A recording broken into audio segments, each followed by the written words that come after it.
Good morning, everyone. Good afternoon. Thank you so much for joining us for today's call. I'll be standing in for Yvonne today. So if you're just joining us, it would be great if you can go over to the chat section and type in your name and country. Do also let us know if you're an ambassador or a member and the date you join the movement. We'll be beginning the call in a minute or two. Once again, thank you for joining the call.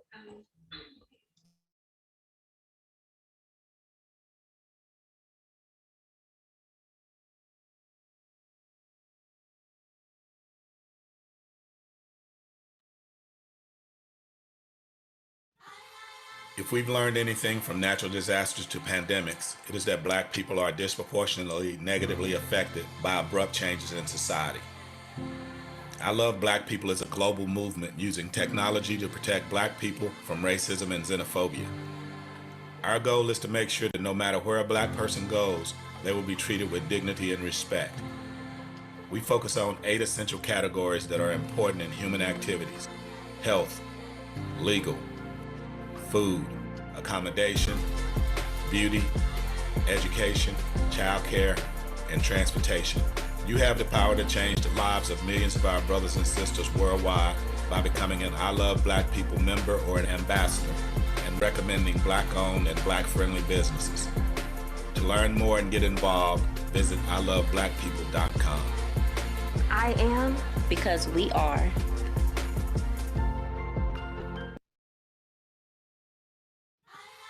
If we've learned anything from natural disasters to pandemics, it is that Black people are disproportionately negatively affected by abrupt changes in society. I Love Black People is a global movement using technology to protect Black people from racism and xenophobia. Our goal is to make sure that no matter where a Black person goes, they will be treated with dignity and respect. We focus on 8 essential categories that are important in human activities: health, legal, food, accommodation, beauty, education, childcare, and transportation. You have the power to change the lives of millions of our brothers and sisters worldwide by becoming an I Love Black People member or an ambassador and recommending Black-owned and Black-friendly businesses. To learn more and get involved, visit iloveblackpeople.com. I am because we are.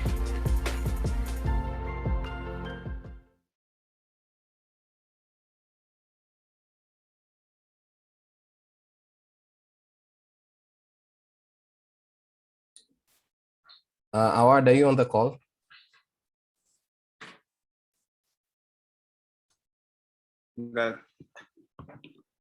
All right, great. Yeah, can you start us off with a prayer? Okay. Ngatinamate tenzi Mwari Baba tokutendani chipo cheupenyu chamunotipa nezuva tokutendani zuva rero ranhasi rakatanga musangano uno chitikomborai Mwari Baba zvose zvatinoronga zviguva zvinofamba kubudikidza nembiri yenyu. Tanamata zvese Mwari Baba ndozisa mune zita renyu togara nokusingaperi. Amen. Amen. Once again, if you're just doing the call, it will be great if you can head over to the chat section and type in your name and country and the date you joined the movement.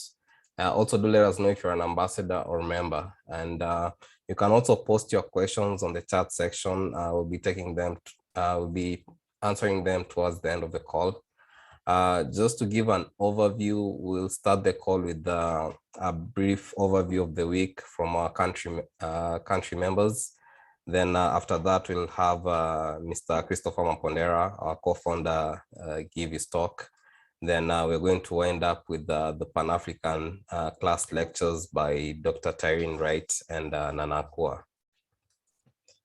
All right, so up first we have Robinson Nazareth from Tanzania. Robinson, can you hear us?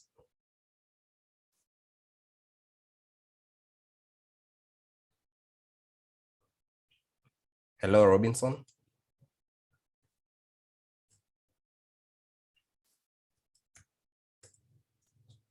All right, seems you can't get Robinson on.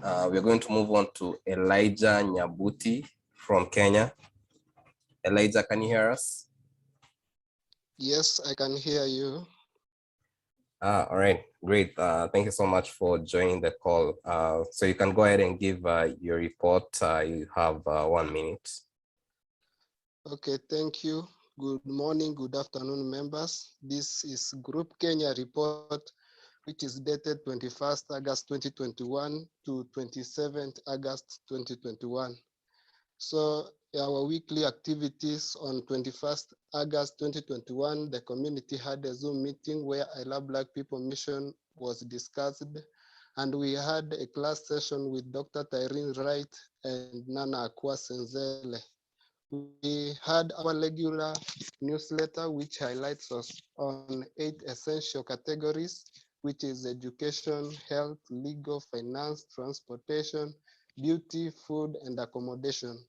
Also, there was an announcement which was made to all members who had not registered as members or ambassadors of I Love Black People movement to do so in order to become the official members. Social media accounts were shared onto the group where they encouraged the members to follow, like, and comment. The community asked the members and ambassadors to take a 30-second video of message and laugh to our Black brothers from Haiti who had experienced earthquake disaster. A community members also were encouraged to attend online event which aims to build global network to help and protect people from racism and xenophobia. The COVID-19 update in Kenya. The total confirmed cases are 233,801. The cumulative fatalities are 4,666. The total number of recoveries are 218,228. The fully vaccinated people are 798,799. The report was made by Elijah Nyabuti from Kenya. I am because we are. I am because we are. Thank you so much, Elijah. All right. So up next we have Yvonne Nuku from South Africa. I'm seeing Yvonne has issues with the microphone. Yvonne, can you try dropping off and joining again because I can't see your microphone? In the meantime, we're going to move on to just check here to Derry Anthony from Ghana.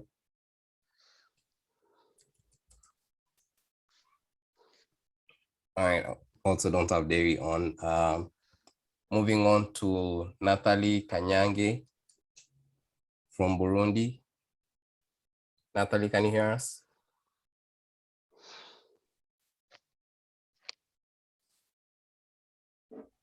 Hello, Natalie.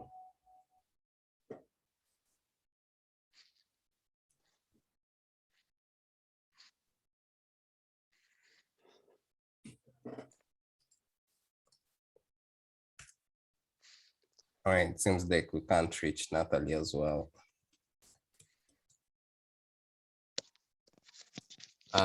Trying Robinson Nazareth again from Tanzania.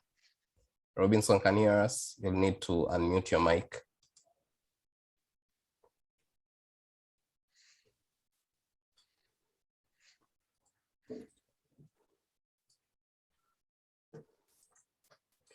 All right, Yvonne, I think maybe try and follow up with the speakers. I think I'll bring on Mr. Mapondera and circle back to the speakers after Mapondera talks to see if we can have them share their reports.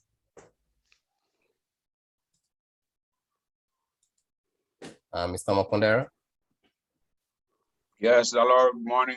I'm coming. Let me just see if I can get this camera working. All right, can you all see me now? Yes, we can see you. Okay, good morning, everybody. Good afternoon, depending on which part of the world you are at. It's always a pleasure to meet with you on Saturdays and share some of my views, and I tried to come up with the interesting topics that I think would be of interest to you. But unless I hear also feedback from you as to what items or areas you want me to cover, I'll just be thinking on my own, what I think would be of interest to you. Anyway, today's topic I think would be quite interesting. As I often say, that an ignorant Pan-Africanist is of no use to the cause. I advocate that we must always know what is happening in our, always know what we have, what are our resources. Why are people so much eager to come to Africa and recolonize us? Unless we make that analysis, to find out exactly why is there so much interest in DRC? Why is there so much interest in South Sudan? Why is there so much interest in Ghana, any part of Africa? Secondly, why is there so much conflict? And you can see there's a correlation between conflict and the existence of highly valued natural resources.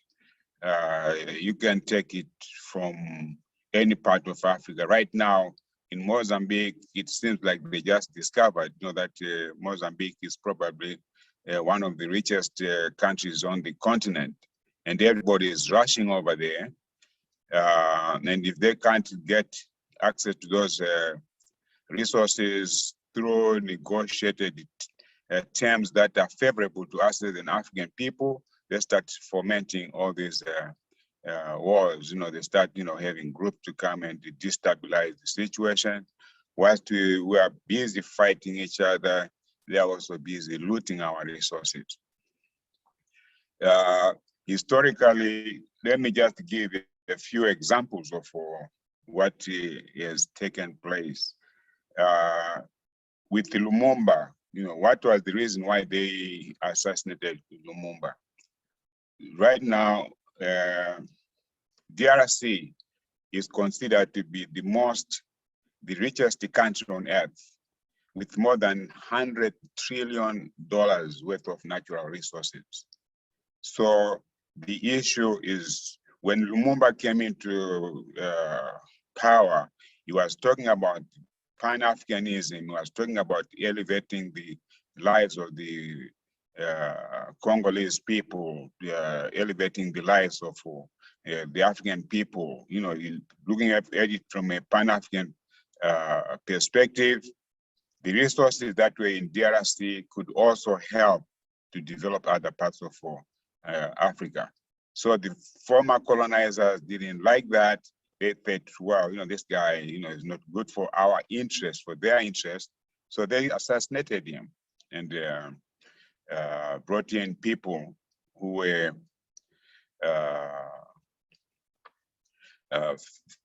pliable, to their interest.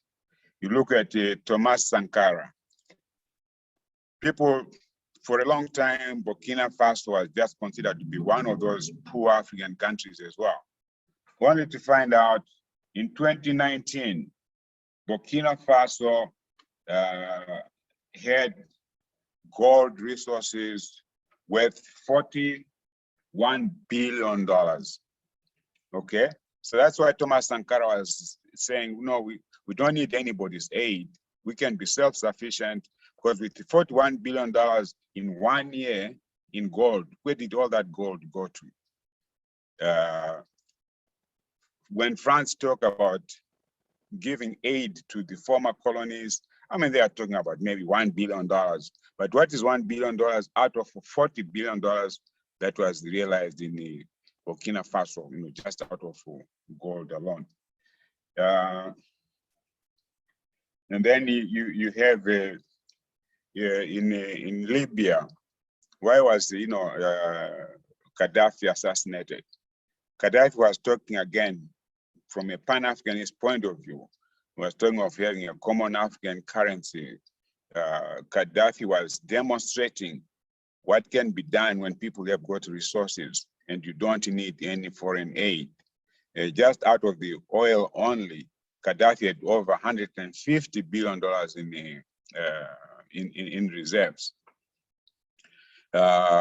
He provided, social services, educated these people who were becoming self-sufficient, turning the desert, into food production, put irrigation, the necessary infrastructure so that Libya would have been self-sufficient in its food requirements. But they will have set an example of how you can productively make use of your resources for the benefit of your people.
Hello. Okay. Sorry about that, gentlemen. I'd lost my connections. Can you hear me now again? Wafula? Yes, we can hear you. Okay. Yeah. Okay.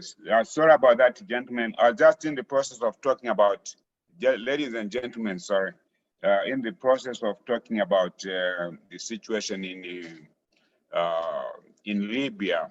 But what I was also saying was that where you have had progressive leaders in Africa who want to manage and control their resources for the benefit of their people, many of them have ended up getting killed. So as Pan-Africanists, it becomes imperative, that we must really understand what is it that we have. Because if you don't know what you have, you don't know what you're going to be defending. You don't know why your erstwhile enemies, are after your resources, if you don't know what you have.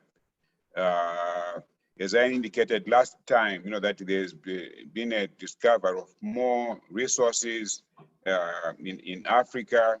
And because many of us did not know and understand what these resources are, particularly like right now, you've got the rare earth. I'm sure when somebody started talking about lithium a few years ago, because many of us were ignorant of what the lithium was all about, what it can do, and so forth. So we went into all kinds of funny contracts and just let people come and exploit that, again, in the name of having foreign direct investment. But at times these things will go so fast that we don't have time to analyze how we preserve our best interest in such agreements. Now, today I was going to concentrate on gold. Why gold? Gold is the one metal that has been known for centuries to have value. Even on the stock exchange of any country, people will buy gold so that if the stock exchange, collapses, at least people will be holding on to gold because it retains value. Now, when you look into the top 10 gold producers in the world, you have China, followed by Russia, then Australia, and the USA comes in number 4. Then Canada is at number 5, and then Ghana was the only African country in the top 10 with 137 tons of gold that they produced in 2020, as compared to what China produces per year, which is 368 tons per year. Now, the United States used to be a part of the world that looked at the gold as the retention of value. Nations evaluated their wealth in terms of how much gold that they had in their possession. Now, the United States is saying, that if you have all the other countries combined together, they would have such power in terms of gold reserves that they could easily manipulate the US dollar to the point, where because of limited gold reserves, the United States would have to acquiesce to the dictates of those that had the gold, or if their assumption is that if the world the gold producers decided to gang up against the United States, it would make the US vulnerable. Hence, they decided that no, they're going to have the US dollar stand on its own, has its own value, and of course, made everybody start looking at their wealth vis-a-vis how much gold, access they have to the US dollar. All the major trading is done in, US dollars and so forth. Then if you decide to use a different currency, you know what happened with people like Gaddafi, or even with when you are suggesting to having an African currency, when Saddam Hussein in Iraq was proposing to use the euro for selling his oil and so forth. So these things don't just happen out of nowhere, but it's because the US was trying to preserve its the value of its US dollar. So now the interesting part here is that when they refer to Africa as the poorest continent on earth, it becomes a very big paradox, in the sense that with the DRC alone having reserves of, natural resources worth $100 trillion, the US government just passed the $3.5 trillion budget, yesterday, from my understanding. Okay. It took a lot of negotiation to try and pass $3.1 trillion for the US, on the US budget. But compared to $100 trillion that the DRC has in reserves, who is a poorer country, the same thing, like when you take collectively, all the African gold producers, you find that we will produce more gold than either China or Russia or any of these countries combined. So my message today is that you must understand what resources you have and how you can convert them for your own use.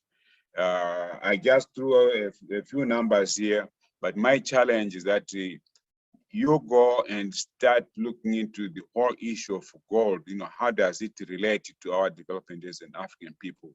Why is gold become the next area of contention that the people are killed for the sake of having access to gold?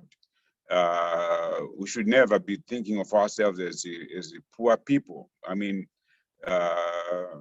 because we have got the resources that make Africa the richest continent on earth. The only thing that we have not gotten our act together, that we convert those resources for our benefit. So my topic today was the question of gold. Let's do more research on it. Let's read more about it. Let's find out what role gold is playing in our own countries. You know, you'd be very much surprised that basically maybe every African country has got some gold resources. You know, some is just that they've not yet been discovered, or that is with the new technology right now, it's much easier to be able to tell what resources are in each country. You can't have, you know, gold in the DRC, then you go to Burundi or Rwanda, and then you find that you don't have gold. I mean, it doesn't make any sense. You know, just from a geological point of view,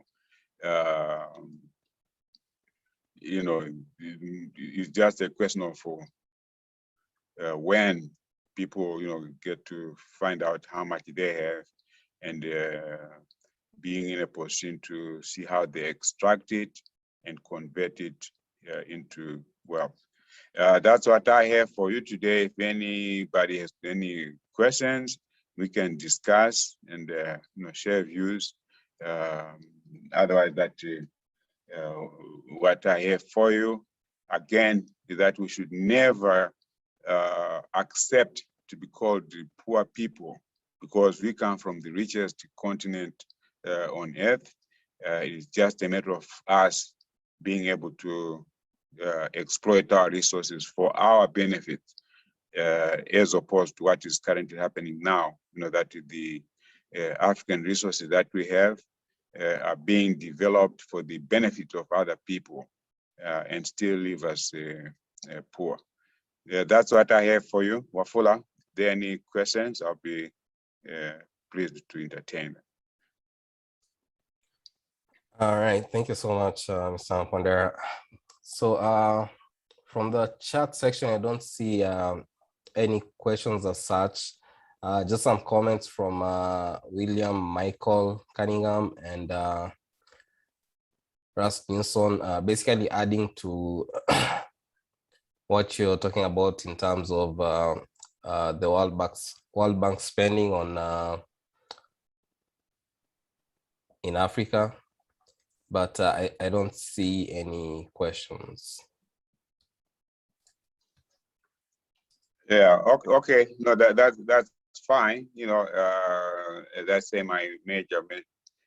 I see some hands up. That someone says something. There's Bright as his hand up, and then there's Jimal.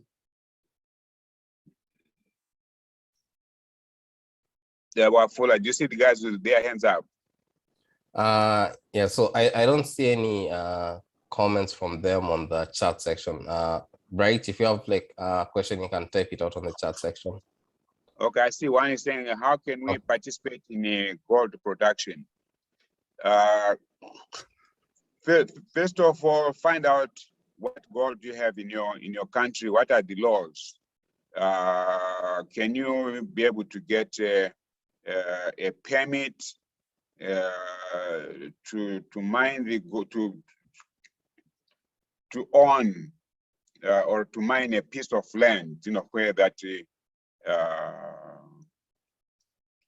can be done. But for somebody in the USA, Well, you've got several ways in which you can get involved in gold. You know, one, you can buy gold on the stock exchange. You know, there are so many companies, you know, that are involved in gold trading. You know, that is one way you can get involved. I'd say probably that's the easiest, you know, way. You just have to do a little bit of homework, you know, to find out who these companies are, what stocks they are, you know, offering and so forth. You must also remember that investing in gold is not an overnight thing. You know, it's a long-term. You know, you could be buying gold for the next 10 years, you know, and just accumulating, you know, that, you know, and then at the time of your retirement, hopefully, either the price of gold will have, you know, increased, which gives you value, and if it doesn't increase, at least you know this is just as good as putting money in your savings account, and on disposing of your gold, you could,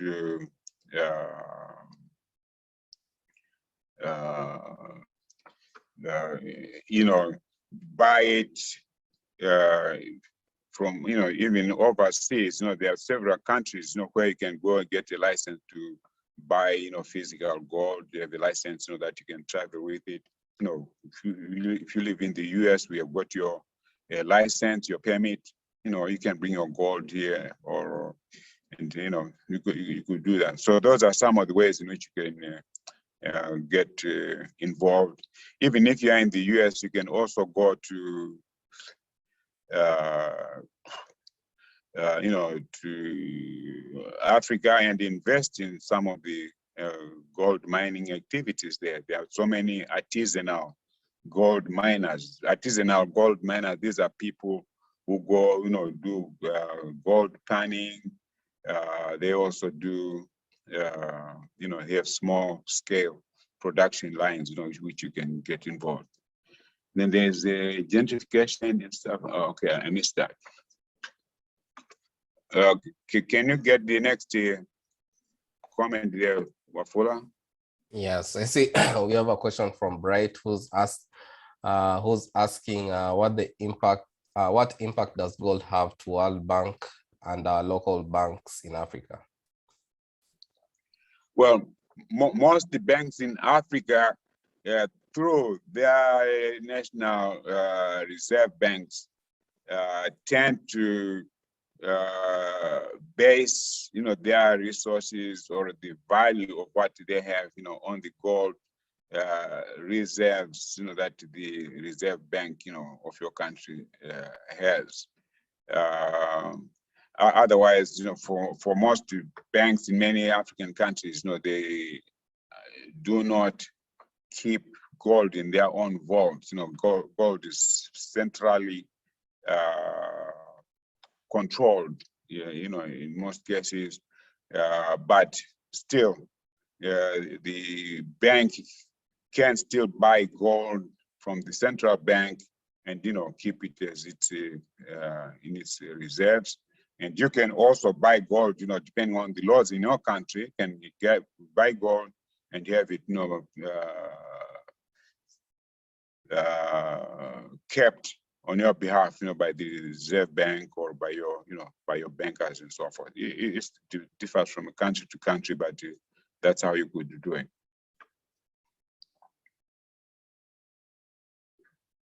Okay, anybody else? So. Yeah, I can see a follow-up question from JMVL 9.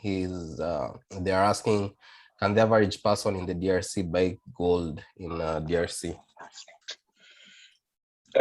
Yes, there are two ways. One is quite risky. You know, I mean, there are people, you can go and buy gold from the artisanal miners, or, you know, those guys doing gold panning and so forth. But the risk is that you've got, you know, gangs of guys who want to monopolize that, you know, and, you know, so if you buy the gold and then they can track you and say, oh, so and so has bought, so much gold, let's go and rob him and so forth. That's part of the risk you have. But you just can't just go there and say, okay, I want to buy gold. You need to spend some time to really understand how the system works, understand, okay, how do these people sell the gold, in what form, and when you buy it, what are the security measures that you have to take, who are the main players, and what effect and impact do they have on the movement of gold. One thing you must be aware of is that probably for every ton of gold that is produced in Africa today, probably 3/4 of it, or 8/10 of it, goes out, is smuggled out of Africa. That's how we're being, Africa's riches are being siphoned out. So it's a very risky situation. But again, you just have to go and understand how the system works, and be able to buy the gold.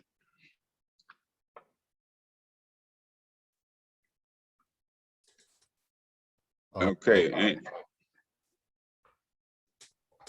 Within specialized resources banks across Africa. Do we need more specialized resource banks across Africa? Well, I think there is a move, basically most of Africa, to try and see how they control the gold. For instance, Tanzania just set up a gold processing facility, so as Rwanda and so forth. You already have it in South Africa, Zimbabwe, the same facility for refining gold. So this is really what many countries they have to do. Establish your own gold refineries, or go into partnership, with your neighboring countries. For instance, if you have a gold refinery in Tanzania, it may not be necessary for Kenya, Uganda, Tanzania, Malawi, and so forth to have their own. It can all be centralized in Tanzania. Or Rwanda has established its own gold refinery facility. So all those countries in the central West Africa can process their gold. DRC, Rwanda, Burundi, and all the other surrounding countries, Angola and all that, Zambia, they can also process their gold in Rwanda.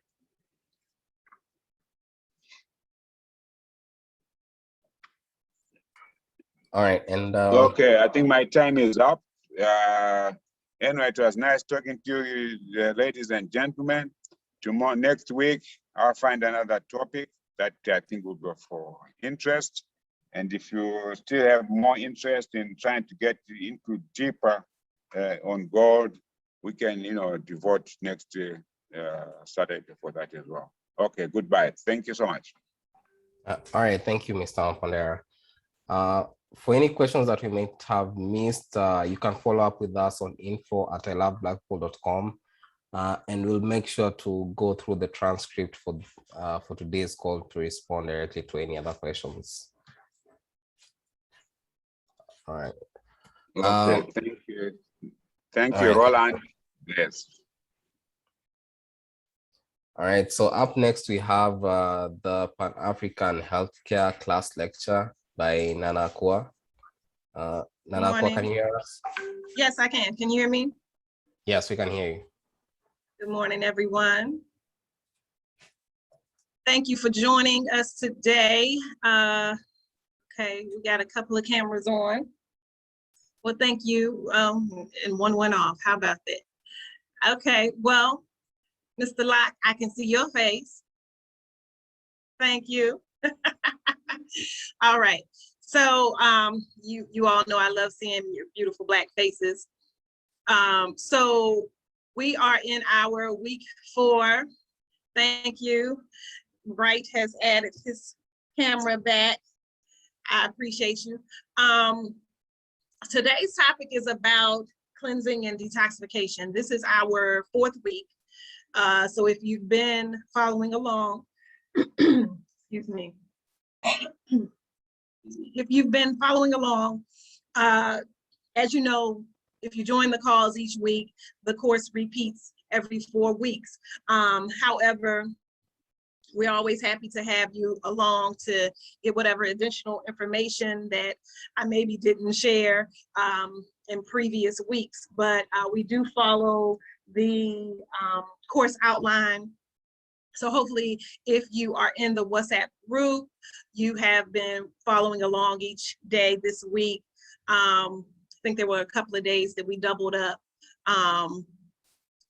But the topic today is about cleansing and detoxification. And the reason that this is important is, you know, food is essential for us living, water even more so. But we know that we all eat, we consume meals each day throughout the day. Some people more often than others. Either way, there's always the need for our bodies to have time to cleanse and purge and really rest.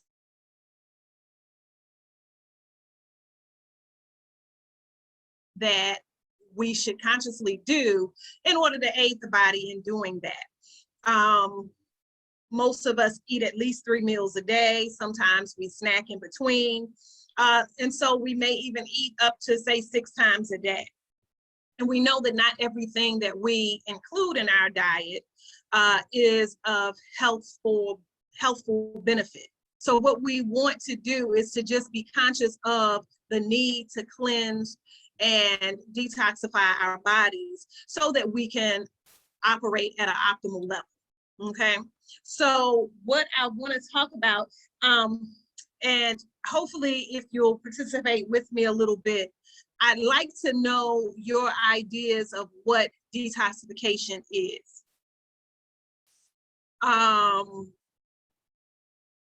So if the administrator can address how to add, how to get added to the WhatsApp group. I understand that there are groups that are formed to the WhatsApp group. So that one should be starting for next week. So hopefully you can be added to that. So I saw the message in that regard. But if you can chat a couple of ideas of what you think it is to detox or why it's important to detox. If you'll indulge me with that, I'd appreciate it. Do you have sort of in mind a working definition or just a couple of thoughts or key points about what it is to detox or cleanse?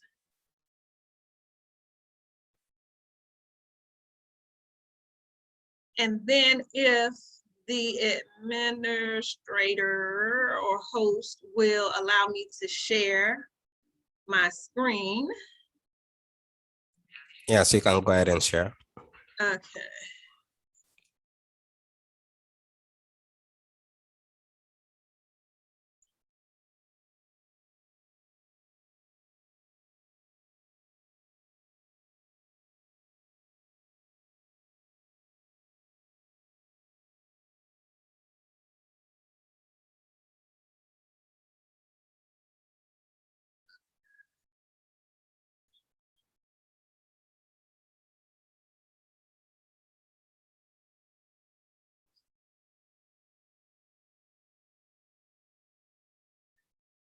Oh, I thought someone added. Okay, no one added. Oh, no one's participating. No one wants to give me what they think a definition of detoxification is. Okay, no problem. I'm here to tell you. So detoxification and cleansing pretty much are used interchangeably, but I did write out here 2 definitions, right, of what these principles pretty much encompass. Detoxification is the process of removing a poisonous or harmful substance from the body or the neutralization or mitigation of the effects of those toxins, right? Cleansing is the process of making something thoroughly clean or ridding the body of unhealthy, unnecessary substances, or cleansing by washing, right? So either way, the point is to remove, cleanse, wash any harmful substances, toxins, poisons, any unnecessary items. And a lot of times that happens because not all the foods we eat are nutrient dense. Some are void of nutrients altogether, right? And the body has to have a process and a time to do that toxin removal, okay? And so it's necessary. And what we'll talk about today in the class are basic ways in order to cleanse the body. And we'll talk about kind of internal ways to cleanse, and we'll talk about external ways. But I think what I want to just highlight here is that it's really important to be very cognizant of what you're putting in your bodies in the first place. We want the best of foods. We want the best of water or any other drinks or liquids, ideally herbal teas.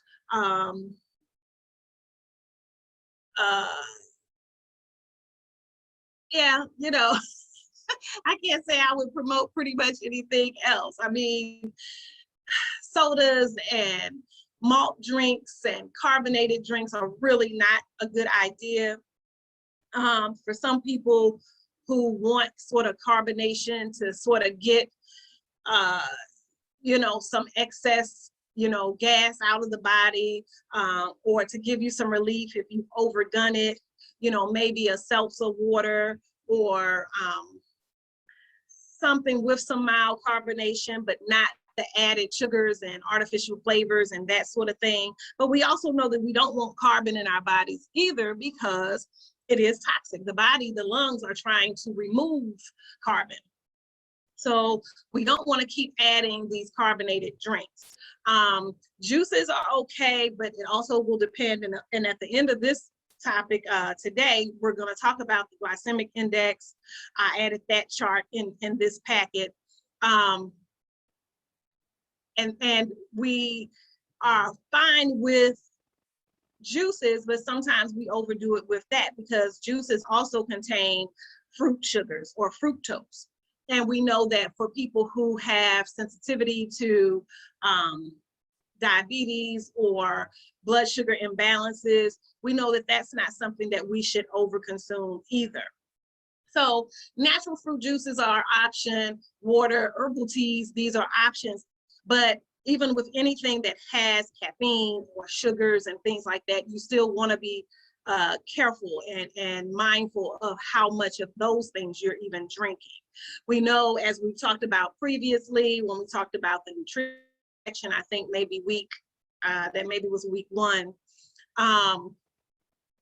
But we know that we want foods that are considered superfoods, foods that, you know, have a lot of nutrition in them. And we want foods that are not full of trans fats and artificial sugars, food colors, things of that nature. But because we know that we do consume these things, there is a need to do regular cleansing. And a good time to do a cleanse, just from my experience and what I usually do, is each season. As the seasons change, Mother Nature is you know, shedding, you know, the effects of one particular season and is kind of gearing up and preparing for a new time, a new day. We can do the same with our bodies. As we know, it gets into, say, rainy season or whatever season the climates are in whatever area you're in.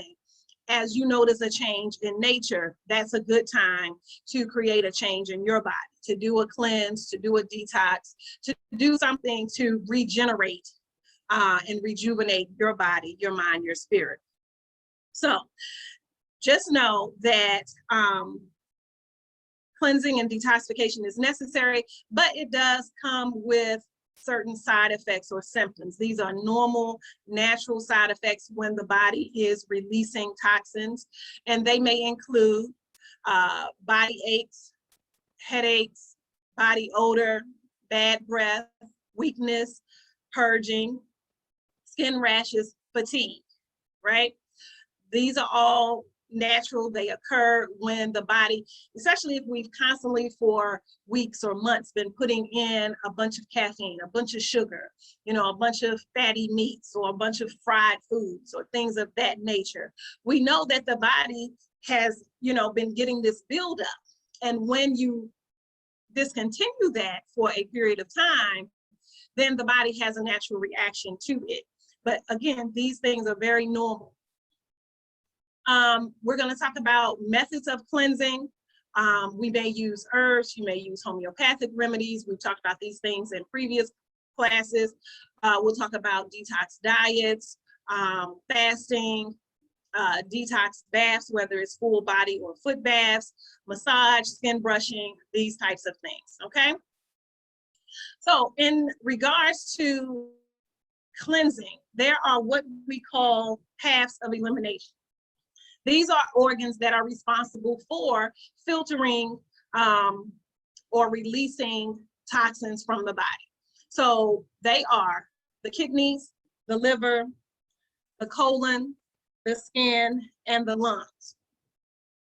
A lot of times when we focus on detox, we're only thinking about the colon usually, right? Or some people who are somewhat familiar will maybe think about the liver, right? So liver cleanses, colon cleanses, these are pretty popular. However, if even you clean these organs, the other 3 organs still need attention and still may be overloaded. We know that the kidneys help to filter any of the fluids that come into the body. It's responsible, what we know directly as how it expels through the urine. But we know that how much water we drink impacts the kidneys. We know that how many sugary and even salty foods or drinks that we consume can affect the kidneys and its ability to function.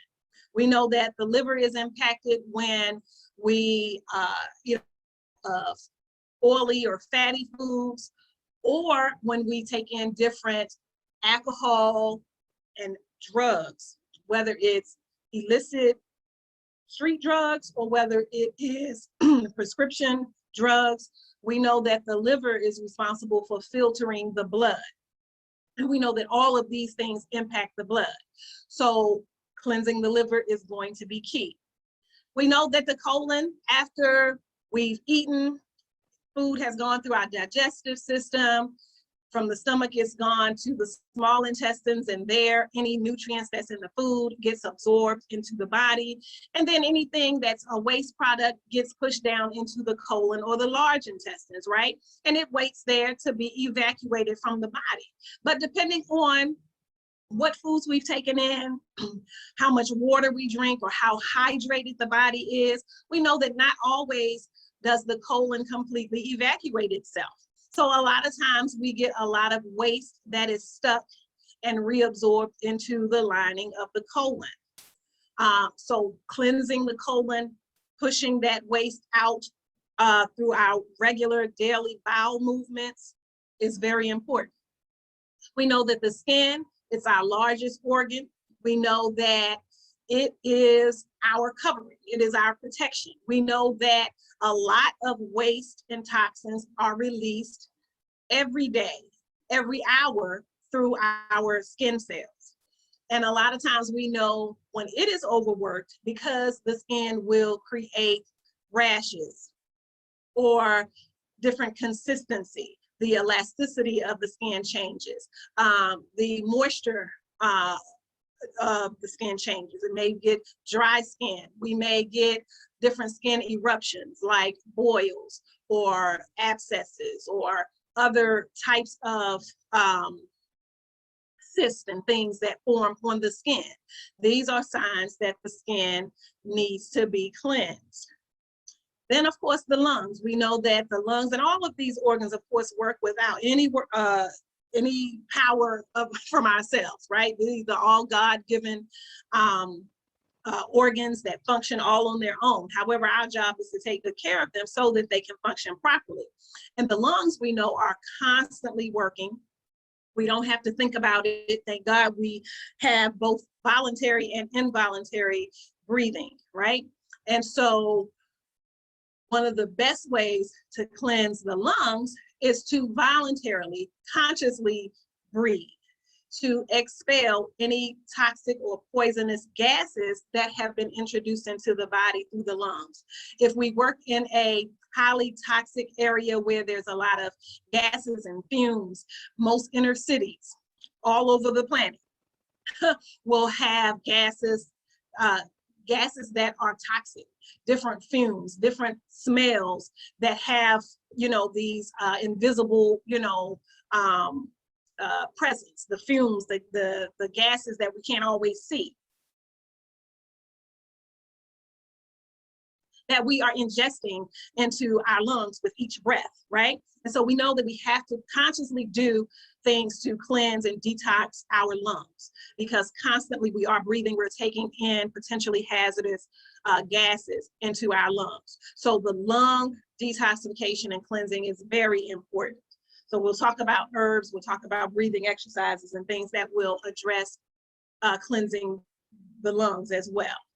So these are your 5 paths of elimination. So when we think about cleansing, we have to focus on all of these, not just one, okay? And another way in terms of timing is to just sort of go down the list. 1 month you focus on doing a kidney cleanse. Either the next month or every other month focus on an organ. So maybe in another month or 2, you'll do a liver cleanse. And then you'll do a colon cleanse or a skin cleanse or a lung cleanse. If you can incorporate a few at a time, that's even better.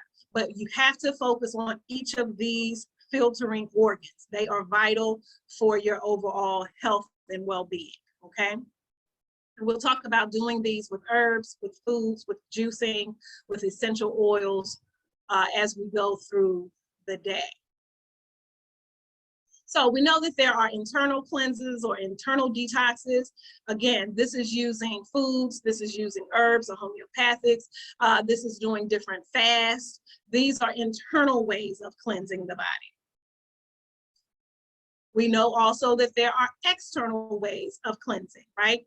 This would be your different baths, where you are creating the opportunity for the skin, and sometimes maybe the lungs, to go through a cleansing or detox ritual.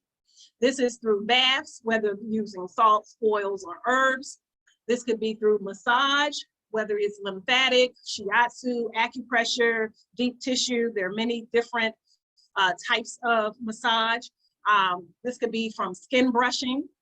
This is dry skin brushing. This is a way of cleansing any old dead skin cells off of the body using a natural bristle brush to cleanse and rejuvenate the skin.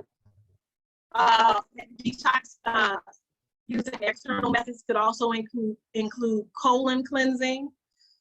It could be an enema, it could be colon hydrotherapy. This is the use of water to cleanse or purge the colon. And then there could be a foot detox. It could be ionic foot detox. There's basically a module that's placed in a foot bath, and it charges the water. It creates these negative ions, and it ionizes the water, and it helps to detox the body through the feet. Or you may do a herbal detox for the feet, or you may do some kind of salt or essential oil combination in a foot detox. But these are what are known as external ways to detox the body. So this handout here, we're simply talking about internal ways of cleansing through foods. So we know that certain foods will aid in the detoxification of the body. So this just sort of lists some of the foods that can be used, whether you're doing a live food diet or detox diet where you're only consuming raw fruits and vegetables. You could do it through juicing. You could do it with salads. A lot of people will use dehydrators or marinades. to make the food more interesting and more palatable. But there are different ways in which to use food to detox. And one of the best ways is raw foods.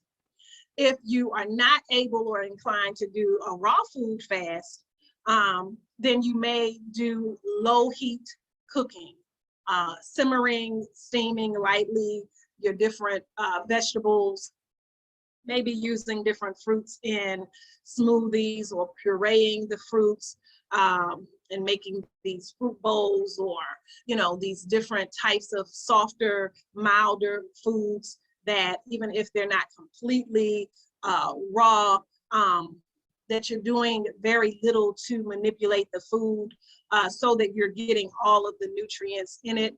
There are many vegan or raw food or juicing cookbooks that exist. You can easily Google getting different recipes as to how to use foods to detox. This simply gives sort of an idea. I can't say this is the best handout because, of course, I feel like if you are doing a food detox, this right side of this, I really would leave out altogether. Ideally, if you're doing a detox using foods, you're going to really just want to focus on fruits and vegetables. We probably consume enough of these types of proteins here. Getting your proteins from your vegetables and fruit are going to be a better option if you're consciously doing a detox diet. Highlighting certain foods that cleanse the liver. We have a handout here. I'll just highlight a few. We know that garlic is great for the liver. We know that avocados, beets, cilantro, turmeric, these are all excellent liver cleansers. And the great thing about cleansing the liver is if you're cleansing the liver, which filters the blood, then we're also cleansing the skin. One of the best ways to cleanse or detox the skin is through blood purification, which you're automatically getting by cleansing and giving extra attention to the liver. So this is one of those 2-for-1 situations where I said earlier, if you can do more than one or address one or more passive elimination at a time, this is an excellent way to do it. A lot of these liver detox regimens will also address the skin. Lemon water, we know, is a great way to detox your liver. A special note about cilantro, is great for removing heavy metals from the body. And a lot of times that's a little, you don't always think of, I'm intoxicated with heavy metals. But we know that if you have an outside job, there are a lot of environmental toxins that will expose you to heavy metals. If you have mercury fillings or what they look like silver amalgams, they're really mercury amalgams in your fillings. Now they're using a plastic, some type of plastic composite in recent years. But previous years, definitely if you're, I don't know, say 30 and older, I'm certain that you will have the mercury amalgams in your teeth if you had cavities filled. This exposes you to heavy metal toxicity. A lot of makeups will have heavy metals, newspaper print. A lot of the stuff is escaping me at the moment. Oh, I'll tell you what also has heavy metals is vaccines. A lot of the vaccines and inoculations and such have heavy metals in them as well, usually mercury specifically, but some will have lead and other things of that nature. And of course, here in America, they have outlawed different paints that used to have lead in them, but we know that there's still certain older buildings that will have lead and other things in some of the structures and some of the older paints underneath. They do these lead remediations and lead cover-ups or lead safe situations, but we know that a lot of buildings and a lot of things will contain different lead and heavy metals. So cilantro is great for that. We know that grapefruit, which is on the other side of the chart here, which is also good for the liver. We know that grapefruit, apples, yeah, these are usually the pectins that they usually will use a lot in colon cleansing formulas because they have natural pectin, or what they call fruit pectin, which is also known as fiber, right? So the natural fiber from, say, a grapefruit or from an apple, we know that also will cleanse the colon. So again, another opportunity to cleanse, another path of elimination here, okay? Moving on, this handout, I won't go over, you'll just have this for your reference. This gives a daily sample menu for how to do a 3-day liver cleanse, right? And here is another liver cleansing juice. This one includes beets, carrots, lemon, cucumber, and ginger. So this is a great way of cleansing the liver. The beets are very good for the liver and for the blood. So again, we know that we're also addressing the skin here. This is one thing as a thicker woman, right?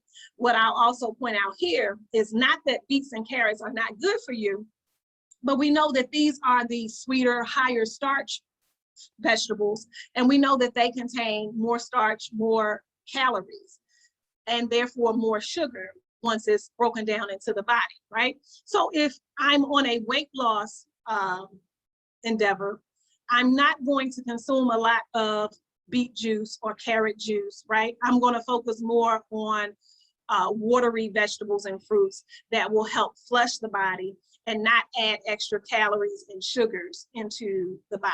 So I may focus on a cucumber, ginger, just the lemon part of it, that last part of it. Or, you know, maybe not do this juice every day, but maybe part of a routine where I do this juice once a day, where I alter how much of the beets and the carrots that I include. But we know that there are some people who will enter into a 3-day or a 7-day or 14 juice fast, and every day they're drinking carrot juice and beet juice. And these are just gonna add calories.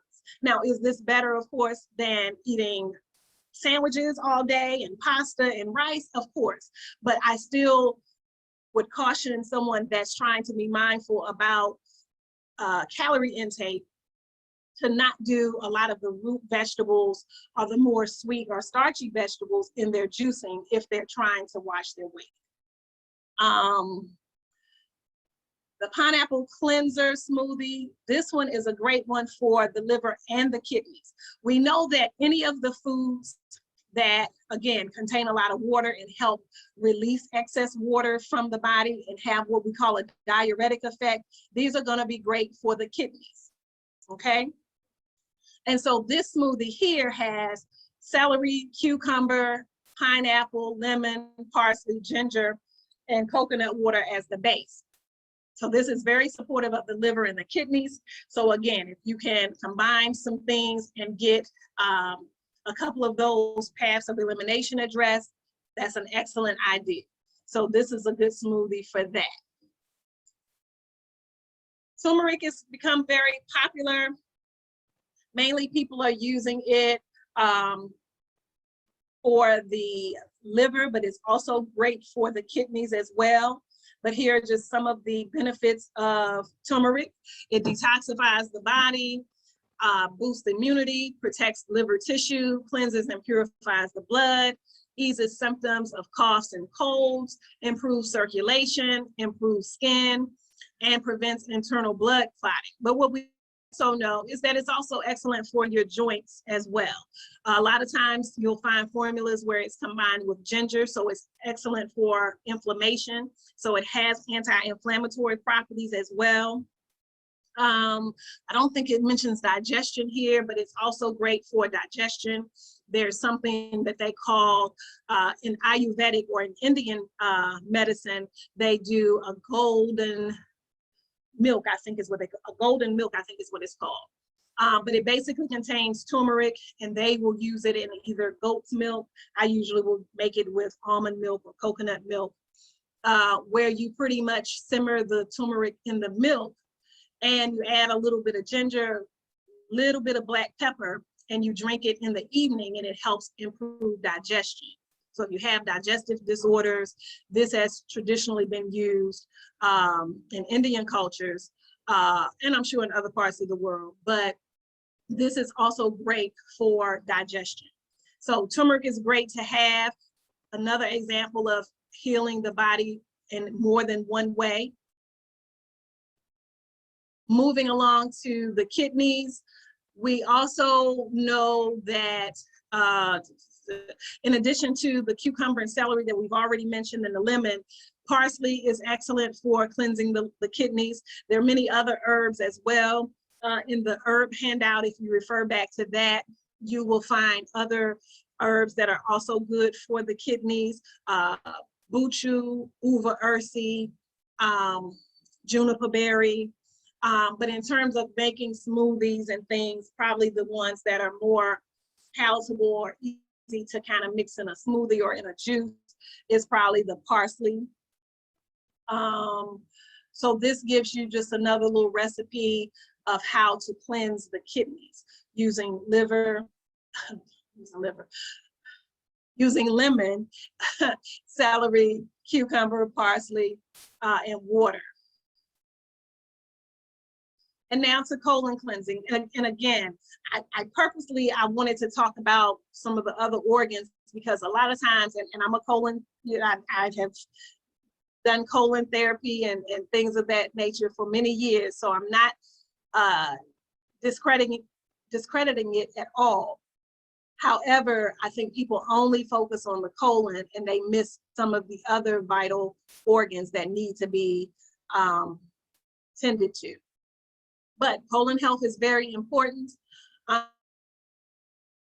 And herbs that are great for cleansing the colon: flax seeds, alfalfa, spirulina, and wheatgrass. They can be done separately. You don't have to do them together. Chickweed, cascara sagrada, fennel seeds, aloe vera juice. And some of these can't be found everywhere, but aloe vera is pretty much found in a lot of parts of the world. So if you can't find all of these, I know you can find aloe vera. Peppermint, mango, probiotic yogurt. This is the yogurt with the live active cultures in it. Fermented foods like kefir, that's another food that's common in Indian culture. And then organic fruits. Again, we want the fiber-rich fruits. So not your sweetie fruits like your mangoes or your melons and things like that, but we want the foods that are more fiber dense. So apples, grapefruits, even berries, citrus fruits, things of that nature. These foods will help to cleanse the colon. And this chart, in terms of addressing our bowels or our stool, right? This is important just so that you know that your waste should look a certain way. And I highly encourage you to observe what your waste looks like, right? And the consistency of it, just to get an idea. Some of this you can, of course, take note of as you're having a bowel movement. And then as you take a peek before disposing of it, you want it to be in the range of, I would say, around 4 or 5. You don't want it too hard and solid where it's in chunks or nuggets or peanuts or what have you. You don't want these hard nut like pieces. They're usually hard to come out. You'll feel it. It'll be a lot of straining involved. That's type 1. You know that we for sure don't want that. We know that we definitely don't want type 7. This is usually your liquid, watery bowel where you're having diarrhea. is kind of just flowing out of the body like urine. We know that we definitely don't want that. And right in the middle, more sausage-like, smooth, soft. And again, not that you have to touch and manipulate your stool, but getting an idea of how easily it comes out the body. If it's sort of a softly shaped, you know that this is more so what we want. Even number 5, where it comes out in some sort of soft blobs, clear-cut edges, it's not really choppy. You can tell it passed easily. You feel it passing easily from your body. This is more so what we want when we're having our bowel movements. This is a good indication of a healthy colon. And you have to go, and there's a lot of talk back and forth about how often to go, but for sure, you have to go once a day. Now, if it's 3 times a day or every time you have a meal, great. But we also know that we're not after every meal, even if that's how your body releases, we know that we're not releasing what we just ate. So a lot of times people will say, oh, I go after every meal, where you're not releasing that meal because that meal would not have had time to digest yet, right? So if that's how you keep up with going in your regularity, great. But the idea is to make sure that you're going, I say twice a day is fine, but at the bare minimum, once a day. If you have for all your life gone once every 3 days or once a week, know that that is not normal, know that that is not healthy. Even if someone tells you that it is because that's your norm, that is still, you have to work to improve your bowel habits and your bowel consistency and regularity. So eating more fruit pectins, you know, the apples and grapefruits and things of that nature, drinking a lot of water, doing some of the herbs that we discussed previously in week 2, Cascara sagrada or senna or slippery elm, or marshmallow or turkey rhubarb. There are many, or drinking aloe vera juice. There are many ways that you have to get your bowel movements more regular, okay?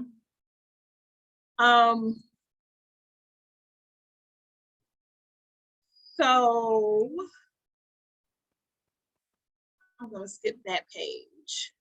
So let's go down to just this handout very quickly. This was a handout, and you can see their website. I don't know much about the site itself. I liked that they gave an overview about diabetes and the glycemic index. They apparently have their own plan. That's not something I'm, you know, suggesting per se. I thought that this was a good piece of information. It's an option, I guess, for folk.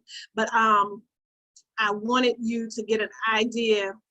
And even if you Google glycemic index, will even give you a better, you'll find a better chart even than this one. And every time I teach this class, then I forget, but every time I teach this class, I say I need to find a better chart, because I think a lot of these foods have higher glycemic numbers than what's represented here. But basically, glycemic index, this is basically a number that's been assigned to different foods that contain carbs. And we know from week 1, when we talked about nutrition, we know that carbs or carbohydrates are what fuels the body. We know that it's necessary, but we know the key is choosing the right carbohydrates, right? And so the glycemic index is a way to help us select what are the right carbs. And so it gives a number for how quickly that food increases your blood sugar. So any food that is over 70, we know is a high glycemic food that will shoot your blood sugar up. And then the pancreas has to, you know, quickly produce enough insulin to kind of counteract that and balance your blood sugar, right? So this is a good guide to use in terms of choosing which foods to eat. We really want to avoid foods that are high glycemic foods, We know that certain fruits and vegetables we know are high, which is what I was speaking about earlier when I talked about carrots and beets, potatoes the same way. So we know pretty much that most potatoes are going to be over. So these are higher starchy foods. You know, these are higher glycemic foods. Carrots, I really think is wrong here. Typically carrots and beets are definitely over 70. But your better vegetable choices are your leafy greens, your broccoli, your cabbage, your Brussels sprouts, things of that nature. We know that certain fruits are higher glycemic foods than others, which is why I've mentioned the more high fiber fruits like your apples, your cherries, your strawberries, your citrus fruits, and things of that nature. And so this chart, I'm saying, even foods that we know we shouldn't necessarily consume a lot of, right? It'll even tell you which breads or cereals or candies and things of that nature that might still be a better option. The last chart, and again, I'm not going to go too deep into this either, but I thought this would be helpful for explaining blood pressure, right? What is blood pressure? What the two numbers mean? What is average or normal blood pressure, right? So they talk about what's a high normal, what's a low normal, and then of course right here in the middle, what is a normal blood pressure, right? But what's also interesting, and I think this is a good resource for, is this also gives you what are your no foods. What foods should you avoid? What are your yes foods? What things you should include? What amino acids, what foods, what herbs, what minerals, what vitamins all help with balancing your blood pressure. So I thought that this was just a really crafty handout, and I thought would be helpful for anyone who may be struggling with balancing your blood pressure, okay? So we know that we're going to avoid high salt foods, medium salt foods, hydrogenated oils or partially hydrogenated oils.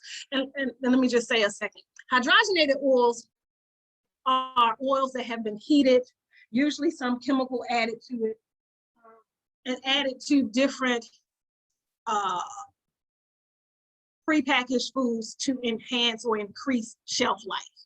So this is definitely foods that are kind of manipulated, or oils that are manipulated and added to foods so that it will have a longer shelf life. And so we know that these oils, when adding this hydrogen to them, you're now getting what could have been a good or healthy natural food. Now we're getting a junk food, a food that will most likely be void of any nutrients. So you want to read the label for hydrogenated oils. Oils that have been heated, period, are going to not contain the natural nutrients that it would have. So if it's a hydrogenated coconut oil, then even though coconut oil in its natural state would be good for you, when it's been heated and manipulated, it's no longer valid. Or a almond or sunflower or a walnut or whatever kind of oil that would normally be good, once they have hydrogenated it, you're now not getting a pure natural oil. You want cold pressed or expeller pressed oils. That's what virgin olive oils are. It means it's cold pressed or expeller pressed. It's not been heated up and chemically altered to increase its shelf life. We know that yes foods are things like apples and avocados and bananas and broccoli, fish, grapes, oats, orange juice, water. Water is capitalized, you see that? Right? So water is going to be healing for everything pretty much, right? For diabetes, for blood pressure, for weight loss, for heart conditions. Water is key for proper bowel movements, for proper cleansing and detoxification, right? Water is key. If I haven't really stressed that in these 4 weeks, let me take that opportunity now, okay? And then it talks about herbs like hawthorn berry and garlic. It talks about what minerals and vitamins are great for regulating blood pressure. So we know the body needs calcium and magnesium and potassium. We know it needs B complex and vitamin C, D, E. We know it needs niacin and folic acid. So this is just a great chart for you in terms of understanding what blood pressure is, how to read it, what's normal range, and then what supplements are needed for it, okay? So I think that's all of the handouts. Let me check a couple of questions really quickly, and then we'll kind of do this quick review, just so that you know what you know. The first one I saw was the green granny apples best. Yes, I love the more sour apples, and yes, because they're not the sweeter ones, I believe they are better. The sweeter the apple, yes, you're getting more into a sweeter fruit. It's still going to have the natural pectin or the fiber in it, but yes, I tend to go towards a more quote unquote sour apple. Okay, I will post in the chat my email so that you can request the handout. Higher rates of prostate cancer. Whew. Yeah, the best I can say, well, we know that feeds the prostate, right? You need high levels of zinc, and we know we can get that from almonds. We know we can get that from pumpkin seeds. Also, what treats the prostate, we know are herbs like saw palmetto. Oh my gosh, and I'm forgetting it. It just left my mind. Give me a second. And actually, guy's opinion. Okay, I'm assuming that's not your name, but if you can even email me when I put the email, I can give you something else in that regard. But again, taking care of your body is the best way to prevent a lot of these cancers. Trying to eat the best, highest quality of food, eliminating a lot of the junk, plenty of good quality water, and just really taking care of yourself. And that's just the physical part. But also, stress is a killer. Stress creates pretty much every condition that exists. And if it doesn't create it, it definitely will exacerbate it. So if you have a tendency, it runs in your family, you're on the borderline of it, stress will tip you over and make it 10 times worse. So not only what you eat and what you're putting in your body, but what also you're putting in your mind and your spirit. So we have to kind of protect all of that to stay well. Okay. I like how you all are answering each other's questions. Yes, if you send me an email, I'll give you the handout if you don't have it. But I get my herbs. So if you're local in the States and can access things, there's a couple of places that I like to get herbs from. And I don't own no stock in any of them. It's just who I happen to use. There is a food co-op in Iowa called Frontier Natural Food Co-op. I get a lot of my herbs from there. There is a more local place to where I am in Bowie, Maryland, called St. John's Botanicals. I like them. Over the years, I've used many different places. Those are probably the places more often than not that I get them now. Of course, if you're in the DC area, for example, I love a Black-owned shop that's been there. And let's see, I graduated from Howard almost 30 years ago now, and he's been there even before then. But Babaduku on Georgia Avenue, and I'm sure he maybe does online orders. I think that's, oh my gosh, what's the name of the place? Is that Blue Nile? Is it Blue Nile? I'm forgetting, I'm getting a little older. But there are many good places. Those are what's coming to mind right now. Yes, we have to help our bodies remove toxins, absolutely.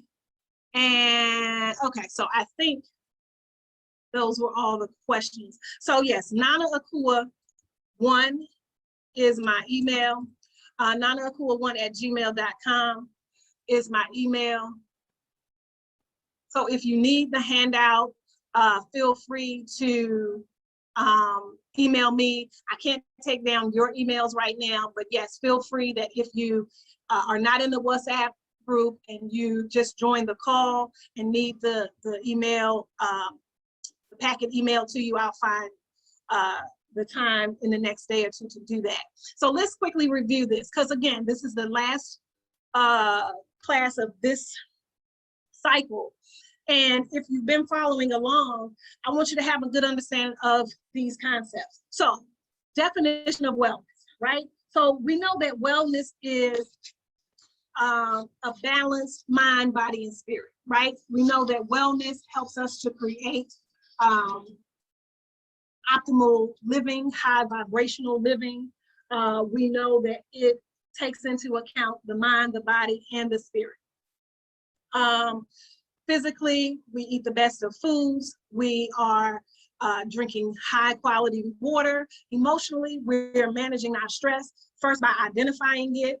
And if you'll go back again, this is why some of these handouts are included. We know that there's stress in different areas of our lives. We have to identify those and then properly manage them with some of the stress management tools that we talked about in week 2 or 3, in week 3. Spiritually, we know that we should always tap into a higher power. I don't really know how to address that for the person that doesn't believe, but whatever you believe, I do think that what I believe is there is a higher power. Now, what name you call on, that's when the individuality comes out, and that's your choice. But spiritually, connecting to your source, your power, your God, your creator, and trying to be as best and as right as you can. I think helping others is healing. I think laughter is healing to the soul. So these are just some basic concepts that I think that whatever your spiritual or religious beliefs, I think can shine through and benefit you in your health overall. Holistic health, we gave a couple of definitions that first week, basically considering the whole person and approaching health from a holistic way. There's a lot of holistic principles. Basically, you empower yourself, you track your symptoms, you know your body, you know, you go to whatever practitioner informed as possible so that you can guide them in terms of, you know, letting them know what you need, what state you're in, what's normal for you, so that they can direct you and teach you how to stay well and not just treat the symptom. We know that some of the holistic healing modalities include herbal medicine, acupuncture, massage therapy, Reiki, traditional healing, music therapy, chiropractic. I'm sure I'm forgetting some. Spiritual healing or spiritual readings, faith healing, all kinds of things, yoga, Tai Chi. These are all holistic healing modalities. If we didn't say it enough, there are basically 2 causes of disease. One is malnutrition and the other is toxicity. And we've pretty much addressed both of those because we had a whole section on nutrition, how to provide nutrients to the body, how to stay healthy with good foods and supplementation. And then we talked about this day here, cleansing and detoxification. So we know that toxicity is real and it is necessary to address. So we talked about different ways today of how to internally cleanse and how to externally cleanse the body. Right? And then these basic health concepts, water. Water is essential for life. Half your weight in ounces is a good rule of thumb. So if you are 180 pounds, then at least 90 ounces of water every day, spread out through the day, is what you need. Stress, again, it's a killer. You have to do everything you can to eliminate stress. Food and diet, again, we've talked about these concepts, avoiding sugars, limiting meat or eliminating it altogether. Sometimes we need to have what we call a mild diet where we're limiting what foods we take in. even if on a regular basis we're eating things that we know are not great. So that's one way of doing a cleansing or detoxification, is having, you know, one day a week where you're doing raw foods or no sugars or no meats or things of that nature. Exercise and movement is crucial. You have to move your body. You have to exercise, even if it's not anything heavy in the cardiovascular realm. It could be basic calisthenics or stretching. It could be weightlifting. It could be resistance training, but something that moves the body. It could be meditative, slow moving like a Tai Chi or a yoga, or it could be walking or jogging, but something to exercise the physical body. Detoxification, we talked about. Emotional balancing. Our handout on the flower remedies last week, I think, addresses that very well. But evaluating your emotional health is important, and always ask yourself, how do I feel? And answer it honestly. Even if you don't answer it honestly to the world, know how you're feeling. And, you know, whether you're happy, whether you're sad, whether you're afraid of something, whether you're angry at something or somebody, whether you're feeling disconnected or isolated. All of these are crucial in terms of your emotional health. And then knowing that there are flower remedies, natural flower remedies that will help balance those, will be important also. So that's key in managing your stress as well. So, yeah, and yeah, whatever your spiritual power is, or your spiritual source, absolutely. Someone was commenting about the only way to heal the body. So yes, I think that's it. I was scanning through. I don't think there are any other questions. So I appreciate your time and attention. This was the last course for this, you know, cycle here. Hope you got a lot from it. I've enjoyed you. And we will start it all over again next week. So if you are on the call, hopefully if you missed week 1 or 2, join us, keep joining us, keep getting the information, and I appreciate you. And as always, I bid you good health and peace.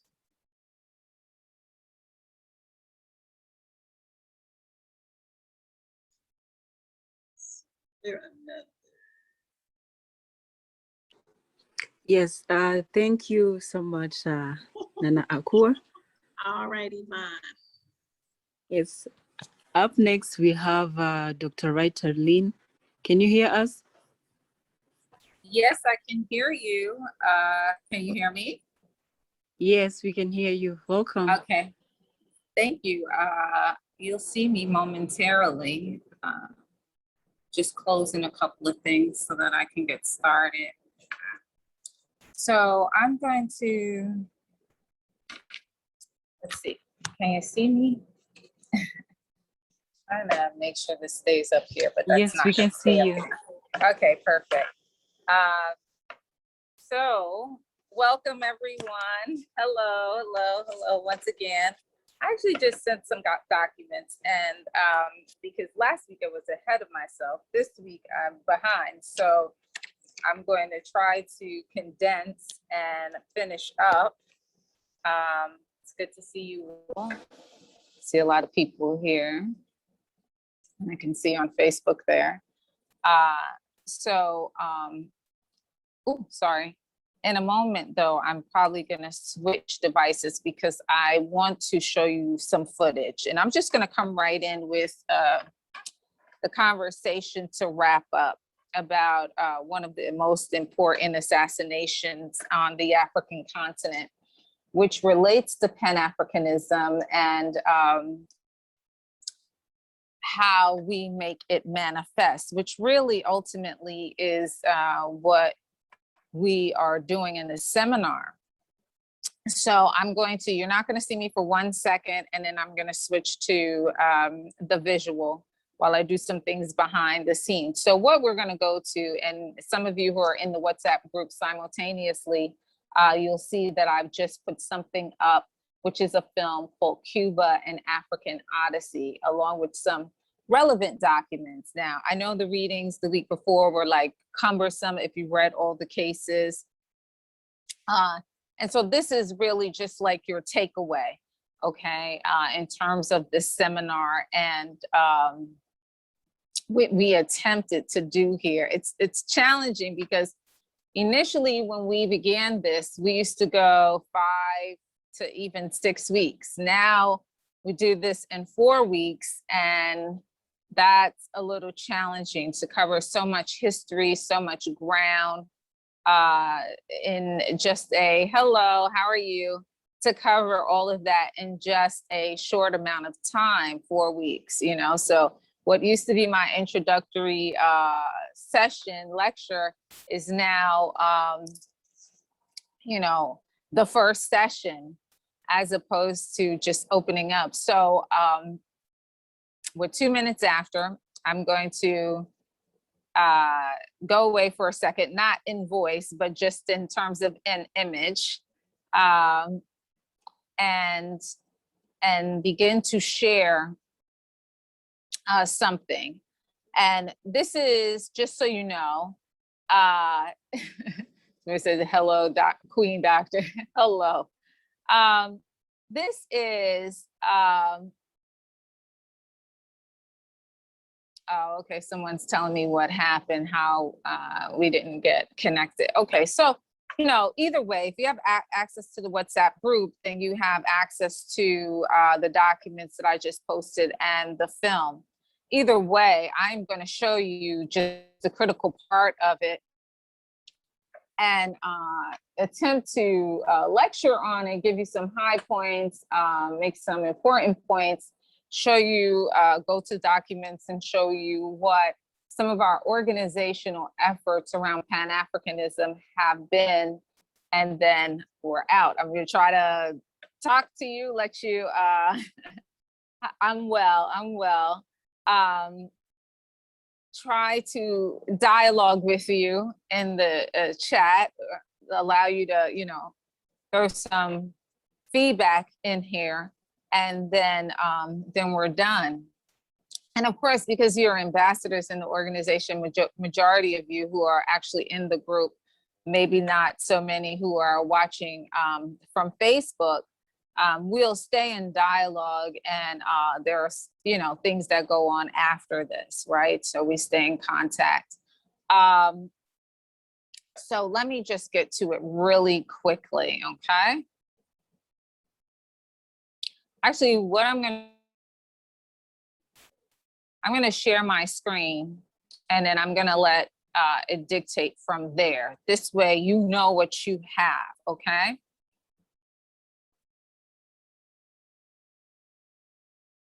Well, let me do this first. Let me get out of here.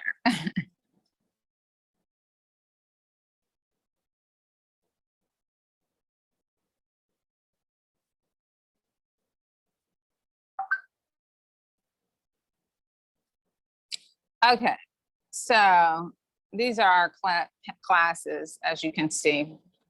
And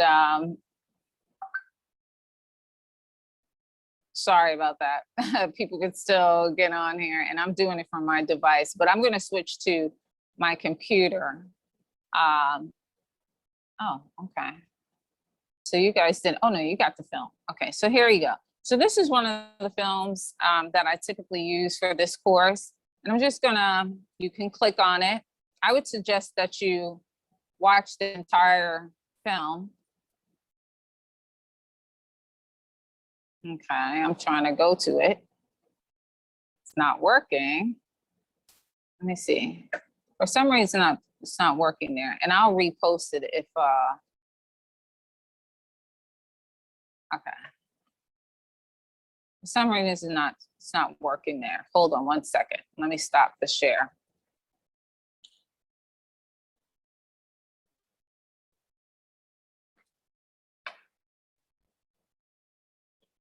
Okay. So let me just prep this. I thought that it would just take me right to it.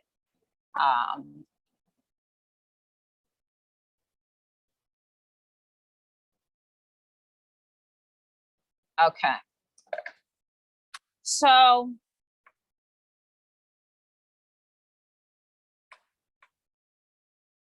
one moment.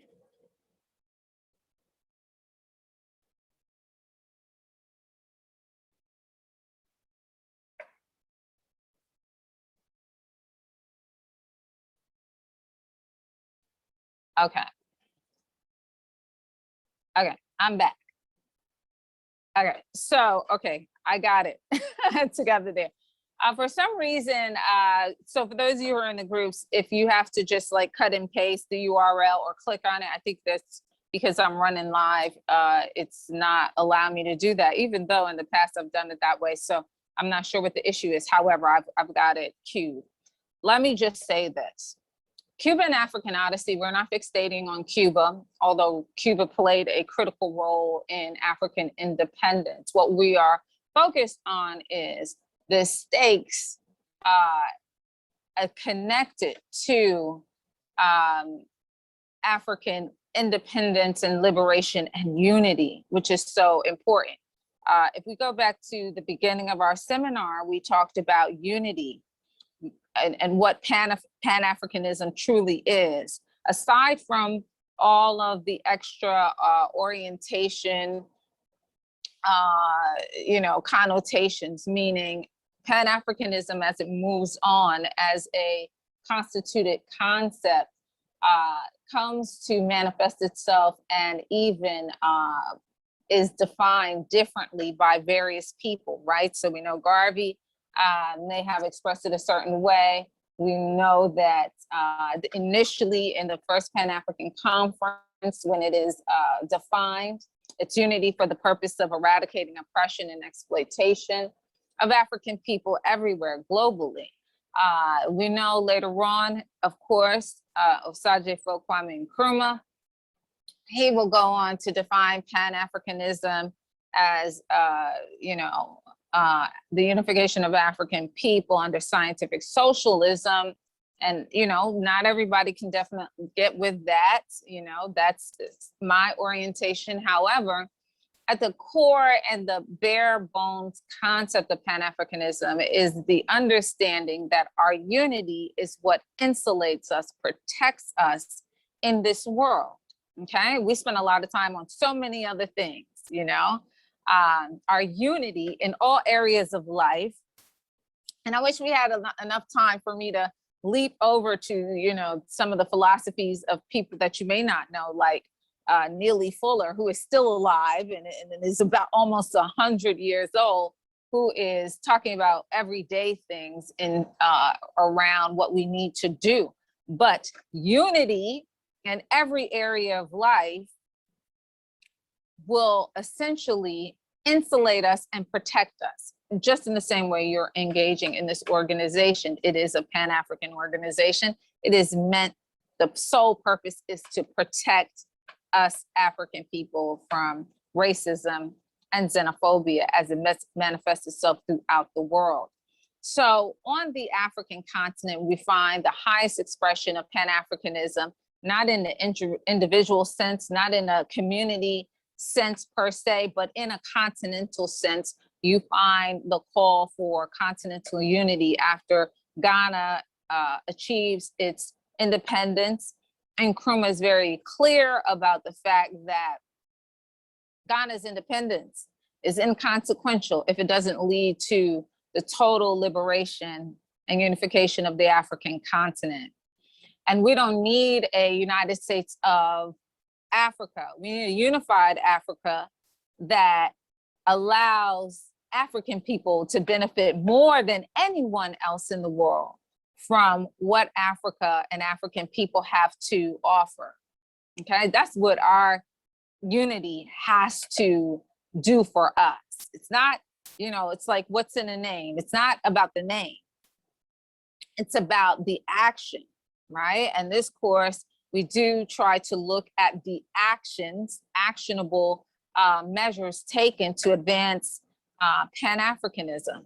So what we're starting with here today is what has been called very often the most important assassination of the 20th century. And while that sounds like, fabulous in certain ways, right? The most important assassination, it is a tragic story, not just for Patrice Lumumba, his family, and his loved ones, but for us as African people, because Lumumba essentially attempted to unify the Congo.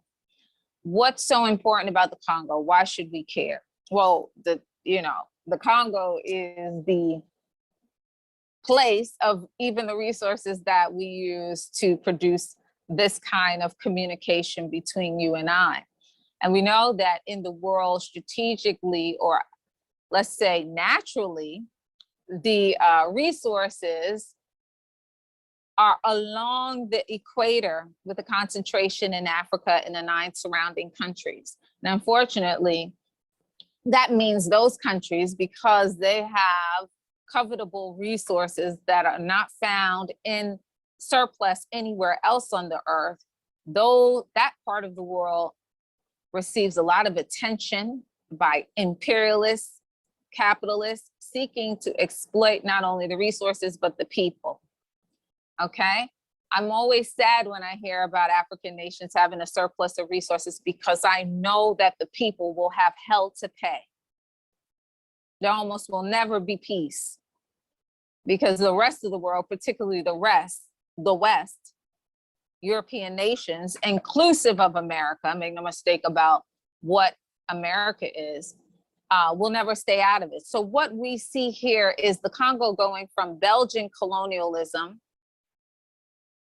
seemingly getting its independence, to international colonialism. And how it goes to international colonialism is by assassinating Patrice Lumumba. Now,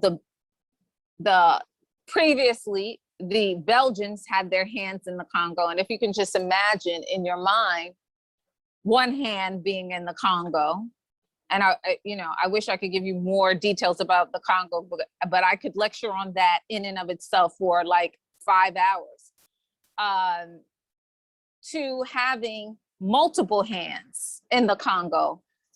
Number one on that list of the multiple hands, the United States.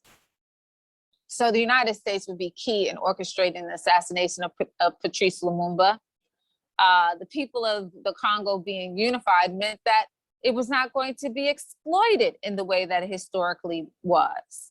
And the Cold War at the time taking place between the Eastern Bloc and the West, meaning Russia, the Soviet Union, and the United States, would impact African independence in an astounding way, in a tragic way. We seldom think that we're so important in the world, because the world tries to seek to tell us that we are not that important.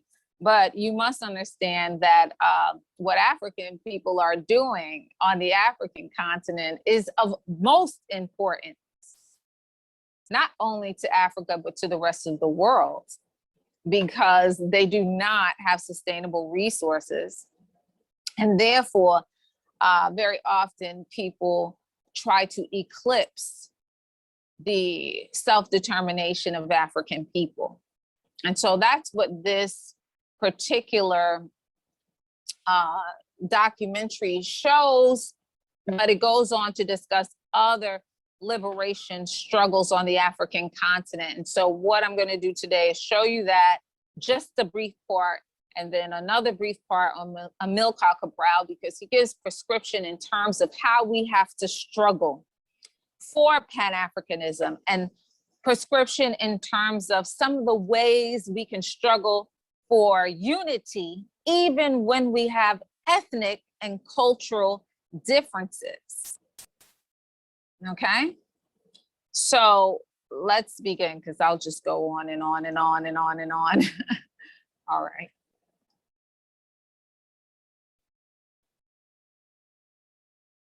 Hold on. So let me share.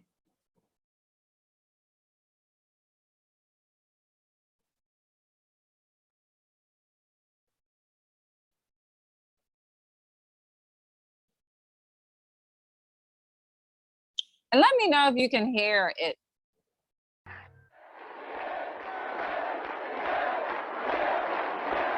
July 1991 in Havana. It is Nelson Mandela's first trip outside Africa since his release from 27 years of prison. But why would the legend of struggle against oppression decide that the first person he wants to thank for helping to end apartheid is Fidel Castro, the very man who is regarded in the West as an oppressor of his own people.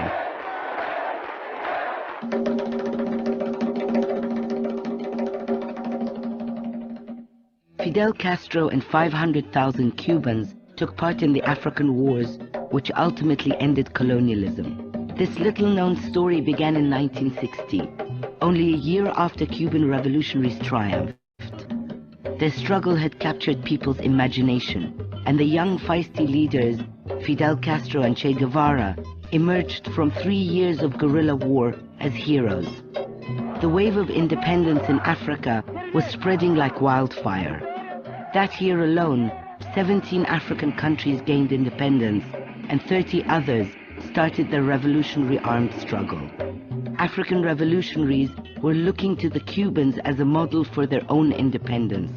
Cuba was living proof that David could beat Goliath. Esta gran humanidad ha dicho basta y ha echado a andar, y su marcha de gigantes ya no se detendrá hasta conquistar la verdadera independencia. Quería referirme específicamente al doloroso caso del Congo, único en la historia del mundo moderno, que muestra cómo se puede burlar con la más absoluta impunidad, con el cinismo más insolente, el derecho de los pueblos. Che Guevara was revolted, and his speech gave a clear signal that Cuba intended to act.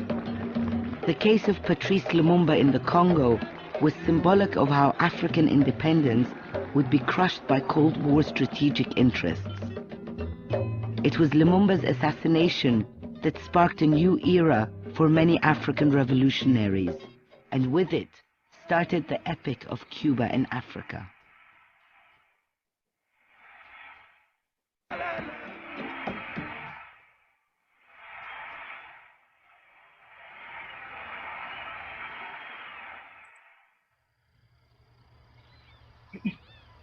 The Congo, one of the largest and richest countries on the continent. The Belgian colony was demanding immediate independence. Patrice Lumumba, the young articulate clerk, led the movement that negotiated a peaceful solution to end Belgian rule.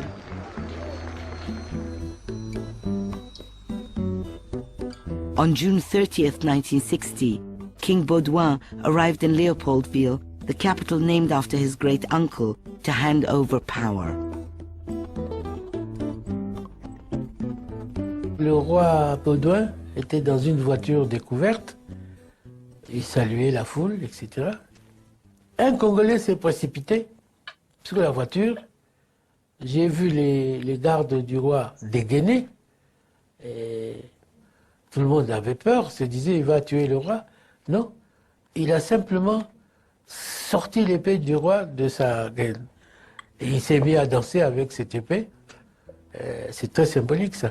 C'est comme s'il lui a arraché le pouvoir. On Independence Day, all the dignitaries assembled in Parliament. King Baudouin was to announce the transfer of power to the new government. Patrice Lumumba had just been elected Prime Minister. But the euphoria of independence did not last long. That same day, Lumumba lit a fire that spread through the entire continent. L'indépendance du Congo constitue l'aboutissement de l'œuvre conçue par le génie du roi Léopold II.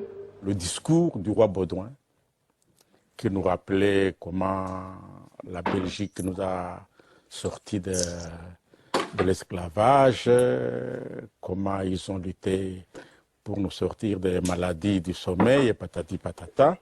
Ça a été un choc. Nous ne nous attendions pas à ce rappel malheureux parce que nous estimions que le roi Baudouin n'avait plus de leçons à nous faire ce jour-là. À ce moment-là, Lumumba se lève, qui n'était pas programmé comme devant parler à ce moment-là. Il se lève et il parle. Il fait un discours très militant. Combattants de l'indépendance, aujourd'hui victorieux, je vous salue au nom du gouvernement congolais. Nous avons connu les ironies, les insultes, les coups que nous devions subir matin, midi et soir, parce que nous étions des nègres. Rappelez-vous comment on traitait le blanc par rapport au noir.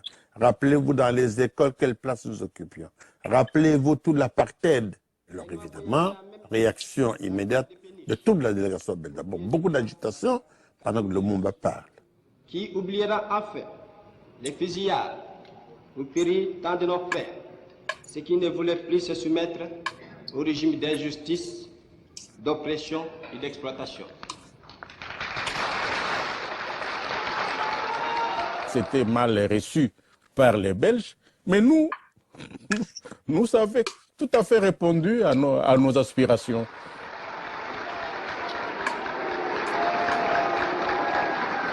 Et au moment du dîner, on demande à Lumumba de présenter des excuses. Il ne s'en fait pas.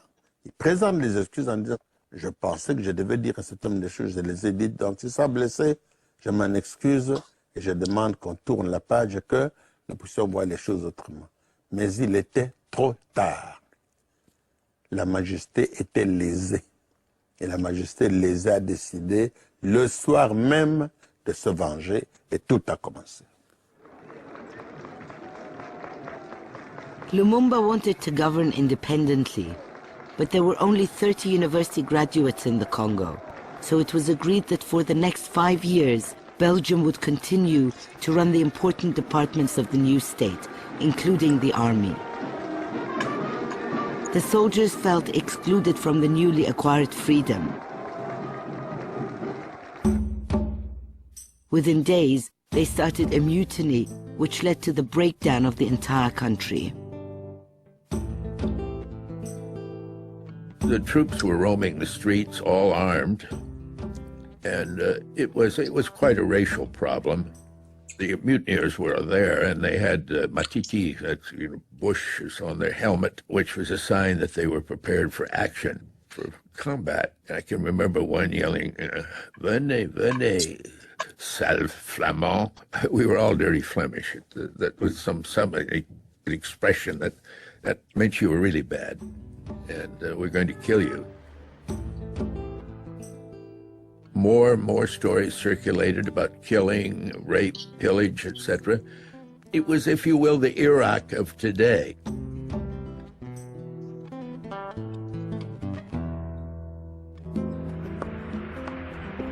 Le 10 juillet, retenez bien la date, les militaires belges ont occupé l'aéroport de Njili, ici.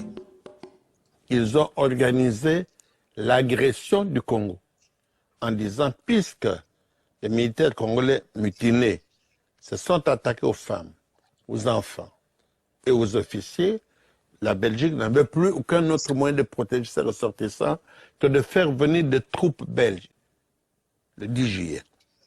10 jours après. Lumumba immediately turned to the US for support. The United States had never been a colonizing power, and their democratic principles seemed to guarantee support for people fighting for independence. Fidel Castro himself had chosen the US as his first stop for support when his revolution triumphed a year earlier. But like Castro, Lumumba's attitude did not go down well with the Americans. I was in the lobby of the embassy when this little Congolese clerk came in and he said he wanted 24 visas. He didn't know what a visa was. I said, well, do you have passports to put the visas in? No, patron. He didn't. So I explained to him what a visa was. And I said, why do you need 24? Well, he said, Lumumba's going to the States to see President Eisenhower. I said, oh, that's interesting. Told the ambassador, he said, I'm not aware of it. So he checked, and Eisenhower said, well, if he comes, I'll be here. Monsieur le secrétaire d'État, c'est avec un réel plaisir que je me trouve aujourd'hui aux États-Unis, pays de démocratie et de liberté, pour prendre contact avec vous. Lumumba couldn't have made a worse impression on the Secretary of State and his deputy and other people with whom he met there. He threatened, he asked for things, including to have a woman sent around to his room. The visit was not a success, and it was clear that Washington would not come to his rescue. Just as Lumumba was leaving Washington, Cuba announced the nationalization of US companies, and a trade embargo was immediately imposed on the island. Lumumba, like Castro, soon discovered that the Soviet Union was more than happy to help where the US would not. À ce moment-là, Lumumba commet probablement la deuxième erreur. Ils prennent la décision, ils font un télégramme adressé à Khrouchtchev pour lui demander l'envoi des troupes de l'Union soviétique pour venir chasser les Belges. Ce télégramme, avant même qu'il ne sorte, est volé au secrétaire de Lumumba par son ancien directeur de cabinet qui s'appelait Kandolo Damien. Larry Devlin s'accapare du télégramme, les transmet au gouvernement américain. We became aware of it almost immediately, and it came from Congolese sources. That immediately alerted the Americans. I became wide-eyed at that. I said, we have a problem here. He tried to play off the West against the East. It's an old game, but it was relatively new at that time in Africa. Mais Larry Devlin ne l'a pas pris comme ça, il l'a pris pour dire, voilà, la preuve est là, que le monde est communiste par conséquent. Outre le fait qu'il a insulté le roi des Belges, il est communiste, donc il faut le chasser du pouvoir.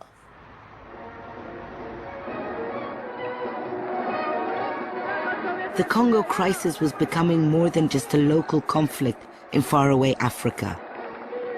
The superpowers were taking a particular interest, especially Moscow, that had recently set up a bureau for aiding anti-colonial liberation movements. The Soviet Union was eager to help, or at least agreed to help, the legally elected Congolese government. That was in the last days of July, when a squadron of our Ilyushin 14 transport planes, about 10 left for Leopoldville. By the way, they landed in Athens, at the airport, which was partly NATO base. It became a big noise. The whole noise about the Cold War started when we landed there. It was the first time that there'd ever been Soviets in that part of Africa, at least, certainly not the Congo, and very few in the rest of Africa, because the colonial powers were not desirous of having the Soviets there.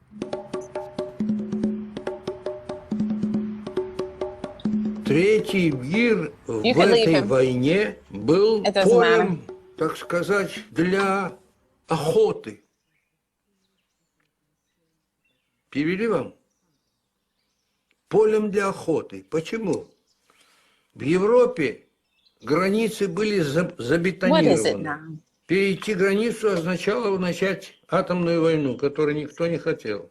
А третий мир, он был как будто без хозяина. Там была возможна свободная охота. Там можно было приобретать влияние.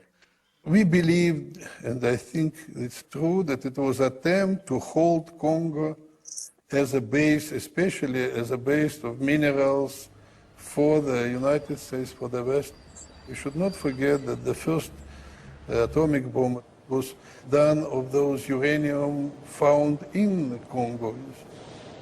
There are only two countries in the world that supplied cobalt at that time, Soviet Union and the Congo. And cobalt is extremely important for jet engines and all sorts of high technology. And we could not get it. That is an important point, okay? In terms of the resource-rich Congo and its strategic position in the world, right? In Africa. Soviet Union, because it was a security commodity. So Congo was our only source. I suspect that the people in Washington began wondering, where are we going to get our cobalt from if the Soviets managed to control that? The United States deplores the unilateral action of the Soviet Union in supplying aircraft and other equipment for military purposes to the Congo. The Soviet action, which seems to be motivated entirely by the Soviet Union's political designs in Africa. I must repeat that the United States takes a most serious view of this action by the Soviet Union. Eisenhower fumed about aggressive Soviet support for his opponents. Soviet military aid for Lumumba arrived in the Congo only 1 month after the first Soviet arms shipment had landed in Cuba. To make matters worse, Castro openly declared that he intended to use these weapons to export his revolution. Eisenhower decided to send the CIA into action. I received a message saying that people in Washington were highly concerned about the activities of the Prime Minister, and that they hoped that he would go, it would be a change in the government. The next thing I knew, I received a cable saying that someone by the name of Joe would arrive in Leopoldville, and I was to take my instructions from him. And the instructions were that I was to remove him physically from, in other words, assassinate Lumumba. I asked first, whose instructions are these? And he said, they've come from President Eisenhower. The president wanted this done, and I was to put together these poisons and bring them out to you. One of the poisons was a tube of toothpaste that had poison in it, so that if he'd brushed his teeth with it, that was been the end of the man. All of these things I put in my safe because I didn't want them lying around the office. If somebody may say, may I use your toothpaste? I felt that I had some pretty good operations going, and in the long term, my operations would achieve the objective of removing Lumumba from office, but not killing him. The Congo plunged into utter chaos. In the confusion, 2 separate secession movements broke away from Lumumba's government. The country desperately needed to be brought under control. The United States started to worry about it because the Soviets were backing Lumumba. So President Eisenhower said, well, we may have to use NATO there to keep the Soviets out. But finally, cooler heads prevailed, and they asked the UN Security Council to send a peacekeeping operation to the Congo. President Eisenhower made some very basic policies which are still in existence today. And he said that if there are troubles in Africa, we don't want to have to send troops there, or Europeans should not send troops. It should all be done by the UN. Lumumba thought that the arrival of the UN peacekeepers would help him bring stability. He was wrong. Government.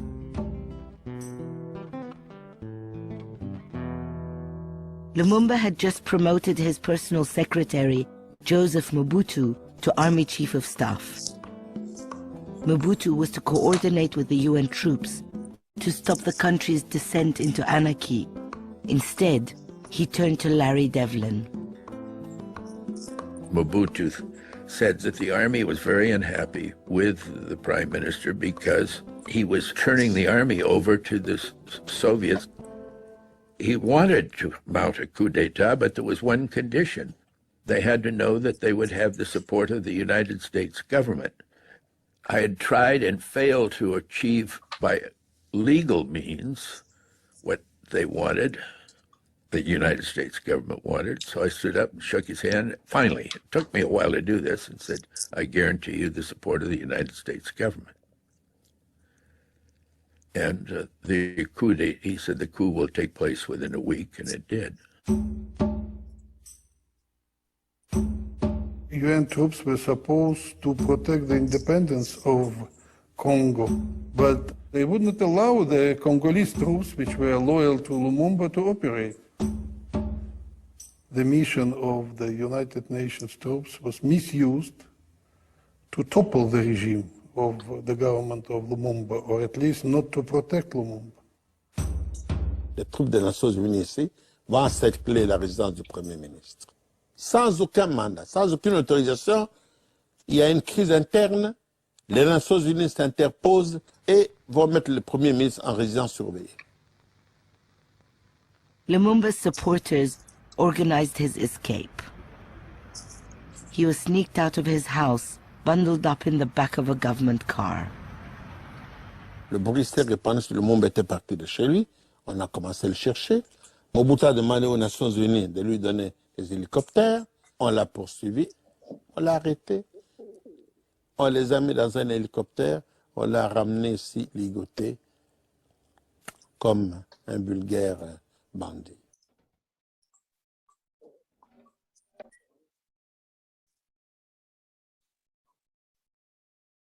On Mobutu's orders, Patrice Lumumba was sent to his death. It was barely 6 months since Congo celebrated independence.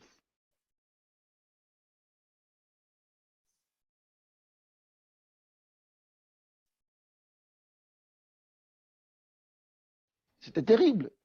Vous enlevez celui qui est le flambeau, l'icône, tout d'un coup, comme ça, et d'une façon très barbare, en utilisant les mains africaines. Alors c'était frustrant, c'était écœurant, c'était un appel à l'insurrection populaire.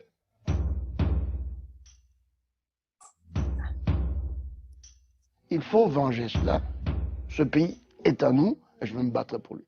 C'était l'étincelle qui m'a fait conduire sur le chemin du maquis, de la guérilla.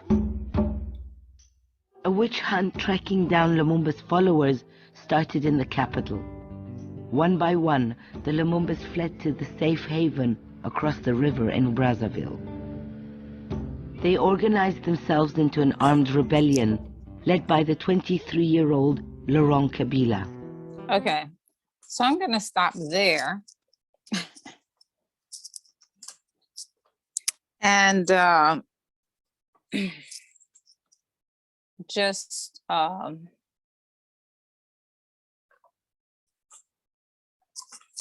stop this.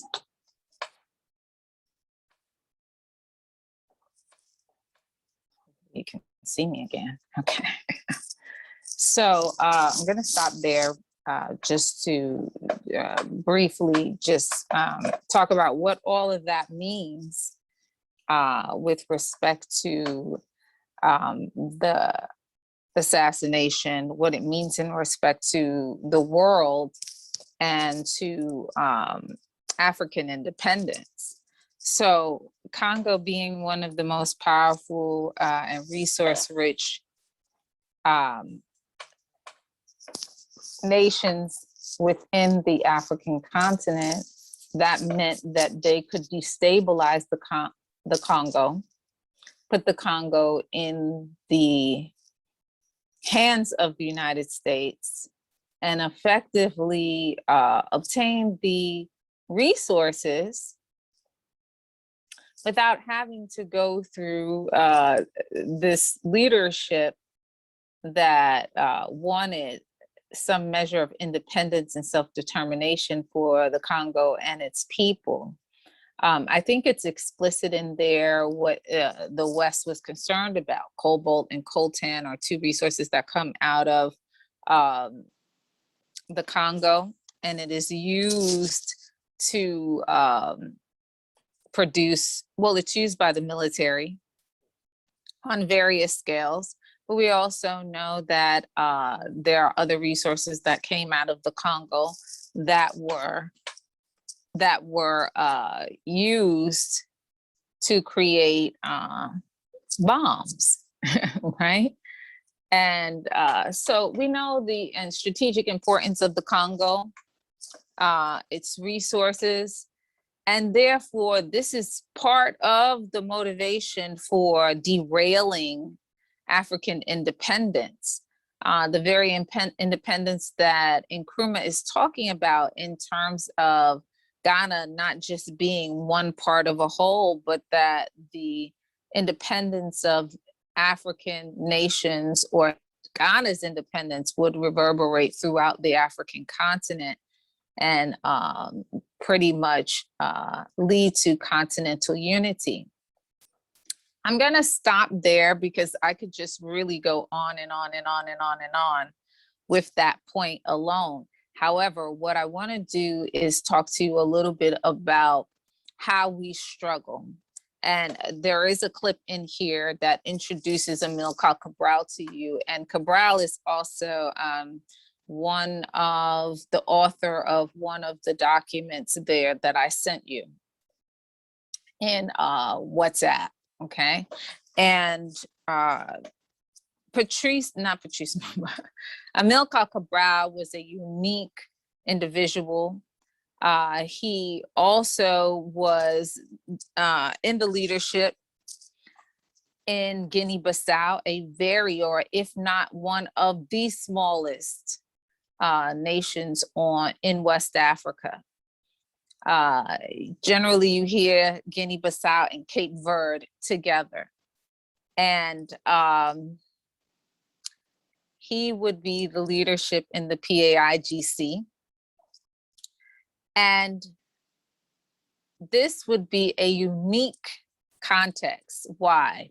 Because as you all may know, most West African nations, like Ghana, did not fight long protracted armed struggles. Most of the armed struggles that would take place on the continent of Africa for the independence of their nations would be in East and Southern Africa, hence Kenya, Tanzania, Mozambique, Zimbabwe, most West. And why? Why is that? Let me just say a little bit about that, because it is an area that I have some level of expertise in. The necessity of armed struggle in East Africa and Southern Africa was invoked or necessary primarily because of the European population settlement in those regions of Africa. So let me say it another way. Europeans settled in East and Southern Africa more than they did in West Africa. It's not to say they didn't settle in West Africa, because I lived in West Africa and I've been to places where there are whole European retirement communities. So that's a lie that they don't settle per se, but they are in mass in East and Southern Africa, particularly in these periods. So the ability to remove them or to have a peaceful transfer with so many of them in the country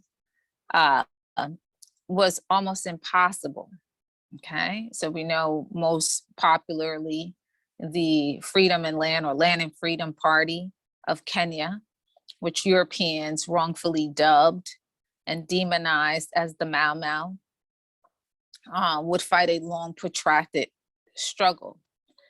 Similarly, what would happen in Guinea-Bissau, which is an exception to the West African paradigm, which is that there was usually a transfer of power without armed struggle. Guinea-Bissau would have the opportunity to engage in some level of armed struggle, and the women and the people, the average person, was included in this struggle. So Amilkar Cabral is able to critique in many ways. And, hold on one second, because I'll just go with this and I'll come back on the other screen. Because if you notice, I'm in here twice. Okay. But I'll manage that. So Amilkar Cabral would be the leadership of the average person, a people's struggle, where women and men would fight side by side. Interestingly enough, Amilkar Cabral is also the person who produced a body of work that would inform, somebody's saying something to me, that would inform how we struggle. Okay.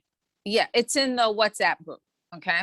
Amilkar Cabral. Now, I don't know if that person commenting. Well, you must be in the WhatsApp group, but you have the link to even ask me that question. And it's not a bad question. Just saying that you have to go and look in the group that is there. I actually posted it while Nana Akua was still speaking.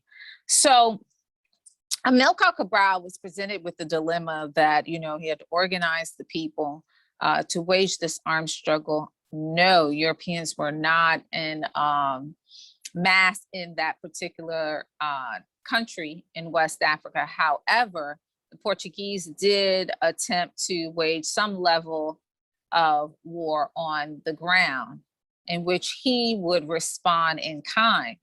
What was unique about Amilkar Cabral is, as an intellectual, he also wrote about what he was experiencing, and he critiques the necessity of culture and history as tools of liberation. And this is very important because it speaks to some of what many of us experience on the continent of Africa with ethnic differences as well, meaning part of the liberatory process with regard to culture is reclaiming one's culture. And this is where we must break away, because a lot of times when we talk about independence struggles, revolutionary history in Africa, so on and so forth, we always will invoke the Marxist-Leninist ideological positions. And we must understand one thing first. Marx and Lenin, when they wrote what they wrote, they weren't thinking about African people. So my criticism, even with my political orientation and background, recognizes that those individuals weren't talking about us. So we cannot adopt their prescription 110% with regard to our own struggles, okay? So that's one thing, right? And many of our continental African leadership are Marxist and Leninist in orientation, okay? I could go on about that too, but I want to move forward. The point is that those Marxist-Leninist orientations often tell us not to invoke history, not to invoke culture, but those people who Marx and Lenin come from were all Eastern Europeans. They're all Europeans. It was a European context. It was not the African context, so that's not applicable. Amilkar Cabral is astute at critiquing this and saying, African people, we must invoke our culture, reclaim our culture, and culture that has been dominated by imperialist culture, colonial culture, our culture must be reclaimed in the process. Okay, so assertion of one's culture, the very culture that imperialists took to erase in the process of indoctrinating and colonizing. Okay, the other point is history. Marxist Leninists are on a different side of the spectrum with regard to this. And we have to understand that their philosophies don't directly fit. It's not a perfect fit with regard to our condition and situation. History as a tool of liberation as well is what Amilkar Cabral is talking about. So we must recall and conjure our history. Let me just give you an example if it escapes some of you in terms of what exactly I'm speaking about. A perfect example is that after what happened in the Congo, what you just viewed, the assassination of Patrice Lumumba, the coup by Mobutu Sese Seko, there was a period in the Congo where you could not speak the name of Patrice Lumumba. They had effectively erased Patrice Lumumba from the history of the Congo. I not only know people who are living in the Congo at this time, but I also used to work and exhibit at the Museum of African Art many years ago. And it was Patrice Lumumba in urban art. And the reason why there is a whole body of work in terms of paintings of Patrice Lumumba telling the story of Patrice Lumumba, his December 12th speech, where he asserts unity amongst the Congolese people and say, no, Belgium did not give us anything. We took our liberation here. We fought, we suffered humiliation, abuse, murder, decimation of the population. All of that. From that moment until the time he's assassinated, generally in the Congo during the period of Mobutu, is only depicted in images because the people could not speak the history of their independence. It was forbidden. They couldn't conjure it, right? History is instructive and prescriptive. And so to erase the history means that you erase it from the collective memory of the people and they cannot access it, okay? And it is necessary for them to access it. So this is a perfect example of how reclamation of one's history is part of the struggle, right? It is part of the liberation struggle. It's part of the liberation process. And so Amilkar Cabral is one of the Pan-Africanist nationalists and revolutionaries on the continent of Africa who recognizes the role of history in the liberatory process. And that's what's unique philosophically about him and his line. And third, what is important and critical about looking at Amilkar Cabral, not just in the context of Guinea-Bissau, but in the context of our continental struggle, is that he recognized that the people of Guinea-Bissau prior to colonialism, like much of Africa, was comprised of many, many, many, many, many different ethnic groups, cultures. Now, Europeans use the word tribe. Tribe comes from them. That's not really our word. They impose that word on us. Say, oh, you're having tribal wars. No, that's them. We have ethnic groups. We have various cultures. And no, we were a continent that shared Blackness, but we were very different in many different ways all over the continent. Now, Sheikh Anta Diop talks about the cultural continuity of Black Africa. Yes, he is accurate. Through most African cultures, there is a common thread, right? However, that does not make us all exactly the same, like cookie cutter. You know, we're all the same shape and size. No, we're not. We have various differences. But Amilkar Cabral's critique and understanding of that allowed him to organize the people accordingly. And so when Cuba attempts to lend its help in the struggle against the Portuguese and Guinea-Bissau, Amilkar Cabral refuses to put Cuban troops on the ground and only accepts strategic instruction and resources, arms from Cuba. And this is why. This common struggle, and I'm going to draw parallels with our continuous struggle and our struggle right now. This common struggle in the context of Guinea-Bissau, as Amilkar Cabral would put it, is what would forge unity among them. And let me say it another way, and the way he says it, unity will prepare the people for the struggle will prepare the people for the victory. So in other words, this collective struggle, literally engaging in armed struggle together, people who are very different prior to the imposition of colonialism and the presence of imperialists were very different. This common struggle would forge unity in a people who had previously been quite different. And we are allowed to not all be the same. We don't have to be the same. It doesn't mean that to not be the same means we have to be enemies either. There was a common oppressor, the Portuguese in this case, but imperialism all over the African continent, right?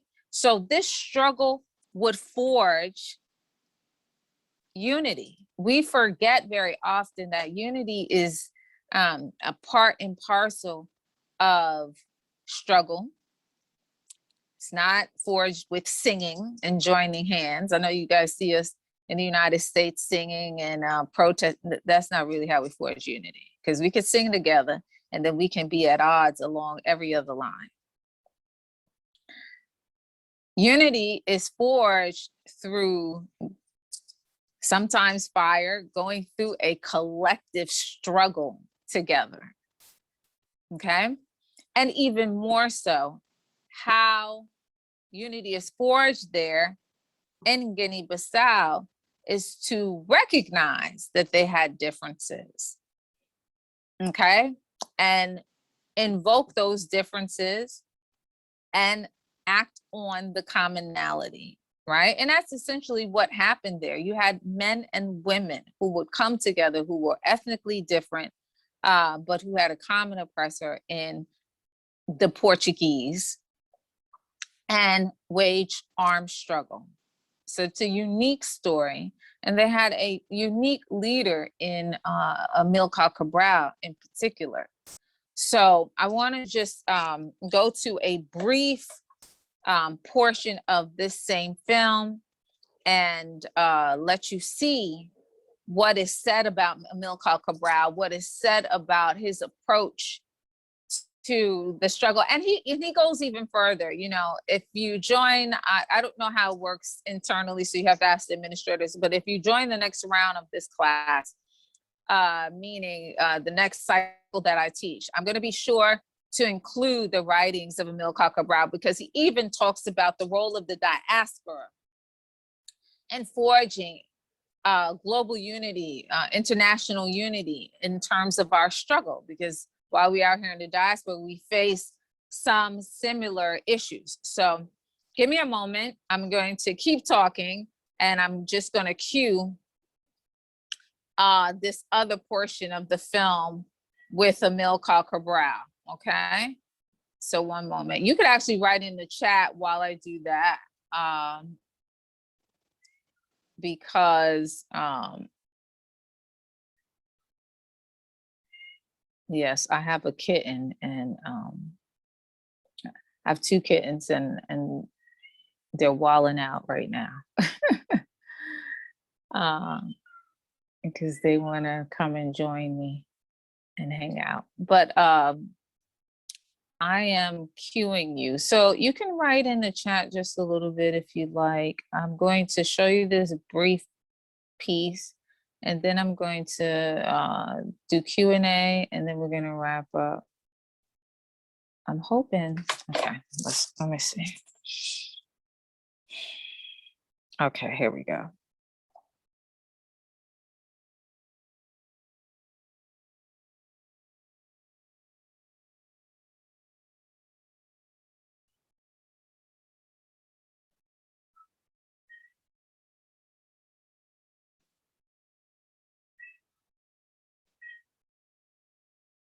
Hold on.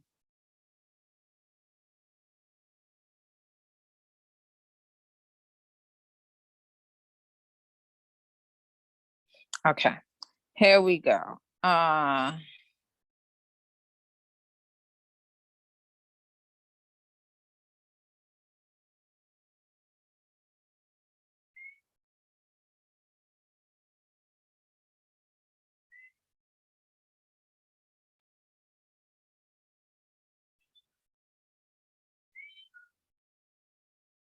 Gathering that included virtually every armed revolutionary movement from the three poorest continents. The Tricontinental Conference reinforced the island's role as the leader of internationalism. For Fidel, this was a good opportunity to assess the qualities of the revolutionaries he wanted to support. It was undoubtedly Amilkar Cabral who stole the limelight. Cabral, only 31 years old, was leading a fierce struggle against the Portuguese Empire in one of Africa's smallest and poorest nations, Guinea-Bissau.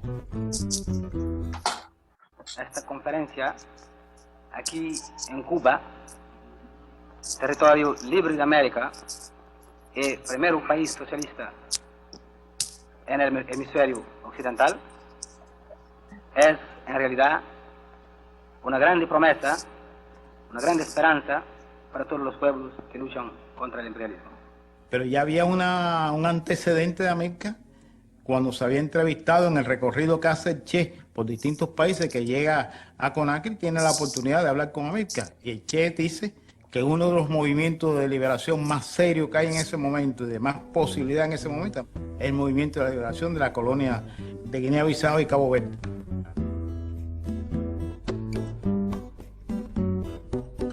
Après les grands discours de Fidel Castro, Amilkar Cabral fait un discours remarquable.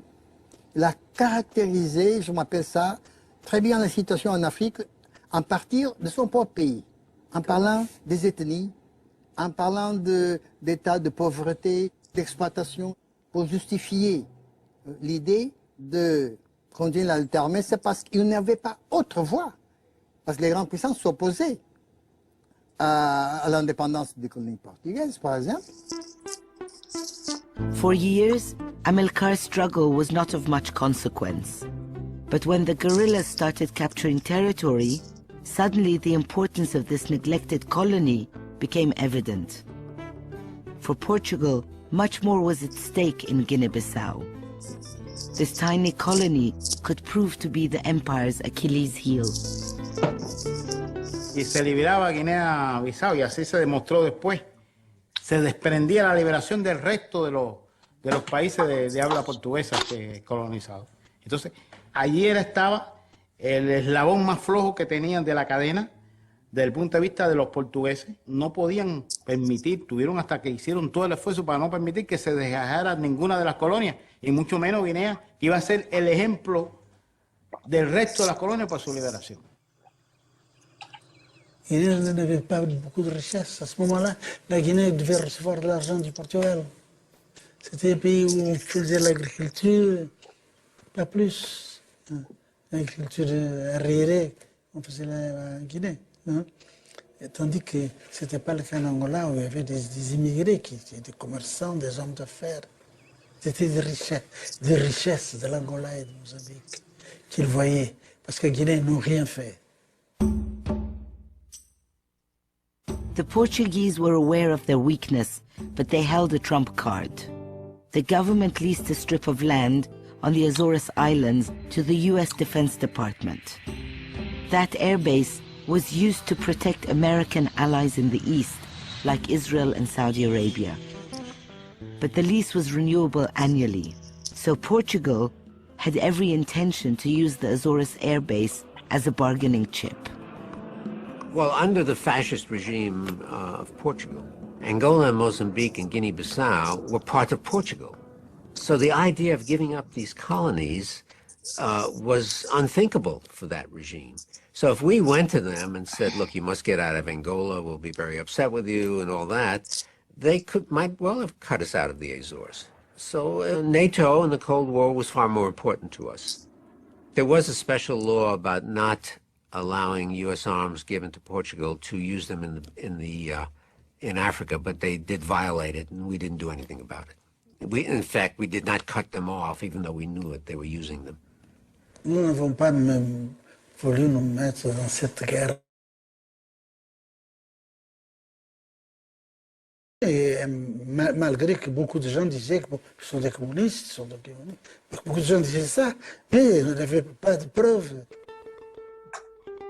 Comme disait Amilkar, nous étions des nationalistes africains, sans option idéologique.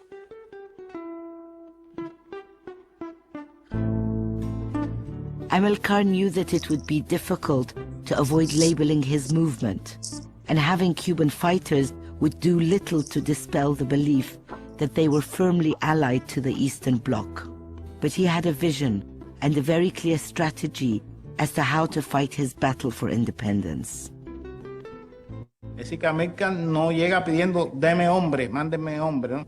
Teníamos la idea de que habíamos sacado ya del Congo, de que venían a venir más tropas de cubanos a ayudar a Amilkar. Y en aquel momento Amilkar no quería más tropas de cubanos. son los guineanos que tienen que luchar. Y tú metes un batallón ahí, va a ser el batallón y no los canguros. Y tienen que aprender mediante la lucha, prepararse para la victoria. Es una idea muy, aunque fuera un poco más larga la lucha, es una idea muy interesante de ir forjando en medio de la lucha la nación. Hay que forjar una nueva nación, además tribus diferentes, solo la lucha puede unirla. Che's defeat in the Congo was still a fresh wound, and Fidel began to consider how his help could be more effective. This time, the bulk of Cuban support came in the form of artillery experts, doctors, and technicians. Soldiers would go only if requested. They also took some lessons from the debacle in Congo. In Guinea-Bissau, the involvement was quite different. It was more of, in a good sense, technical nature of helping local forces of PAGC, the army, especially helping in those specialities when they hadn't got enough expertise, you see, to fight Portuguese. So it's more of, in the good sense, supportive role, you see.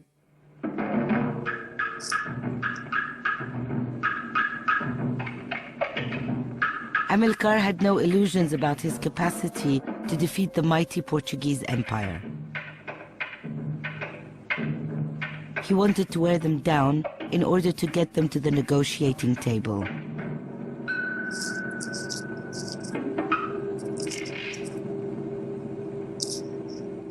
En la conversación que tiene Amilcar conmigo, en el frente, él me explica, se basaban en no atacar los cuarteles con intenciones de tomarlos, porque no había suficiente fuerza ni condiciones en ese momento para eso. Lo que quería era desangrar, hacerle bastante baja al enemigo y hacerle la vida imposible con ese tipo de combate. Hasta que se le haría la vida imposible en los cuarteles.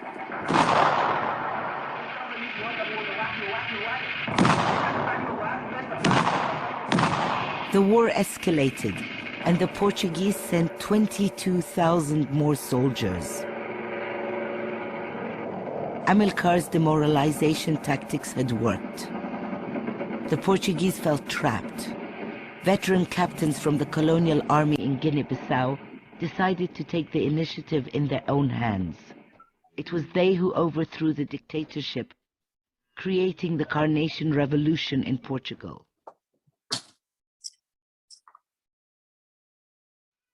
And within months, the Portuguese colonial empire crumbled like a house of cards.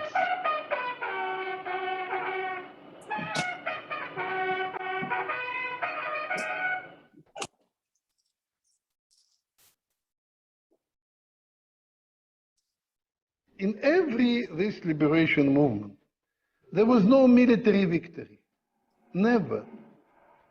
And they did not destroy the colonial machine, but they created, even vis-à-vis Algeria and France for that matter, they created such a situation that before getting victory, they force the enemy to retreat, to come to some compromise. Usually it's in the form, it's compromise.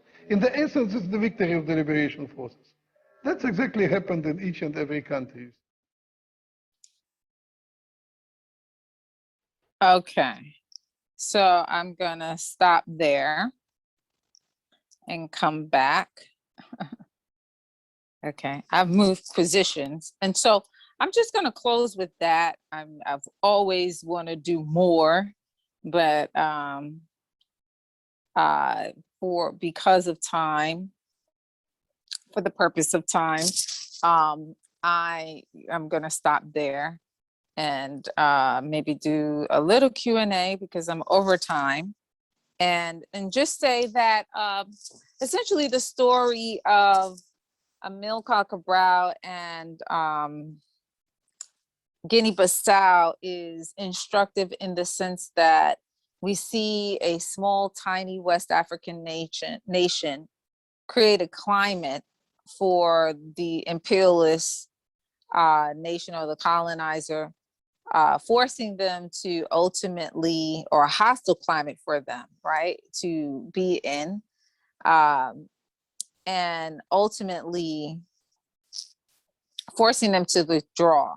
right? And it's sort of destabilizing them, because then if you heard, they have their own issue in Portugal as a result. So that being said, you know, what I showed that, or the purpose of using that, was to say that all the things I listed above, which was invoking history, culture, recognizing the ethnic diversity in the people, and just the same way we have, right? All of you in I Love Black people are not all from one ethnic group or another.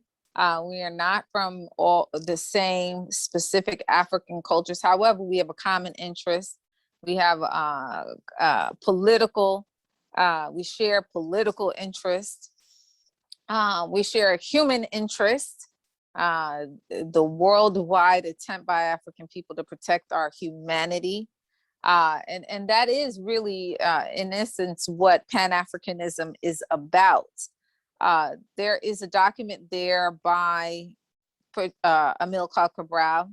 I've also included a document here in the WhatsApp group on the Pan-African Congresses, 1919 and 1945, the most important congresses, the first of the Pan-African Congresses and the last, or the most notable of the Pan-African Congresses, which is the Manchester Congress.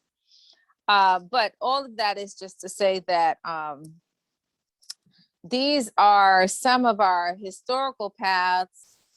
We don't have to reinvent the wheel. There are two organizations. There's one organizational document besides that, I can't remember which one. And there's Nkrumah's speech, a need for a continental unity, which he advances what our common interests there are on the continent of Africa, that facilitate our need to unify continentally. I'm going to leave it at that. I'm just going to let you guys, you know, do Q&A, you know, post some questions. I'm going to move back to my other position, because this is kind of like, you know, funky image. But I'll do some Q&A and I'll wrap it up there. I would go back to the syllabus and look at some of the items in which we set out to address in terms of, actually, maybe I can just be on this camera. Let me see how I can see you all. I want to see the chat. Okay, here's the chat. All right, so here's the chat. And I'm going to also do my video here, so you guys see me here. Okay, good. And then I'm going to, well, now I'm going to take, okay, start video. Okay, so you don't see me on the other one. Okay, so this is good. So I can see the chat. Can you all still hear me? Can you all still hear me? Yvonne? Yvonne, can you all hear me? Okay, hold on. Okay, good, because you had me thinking. Okay, so I'm just gonna look at the chat. I'm doing it from my computer now instead of my device, and I think it's probably better that way.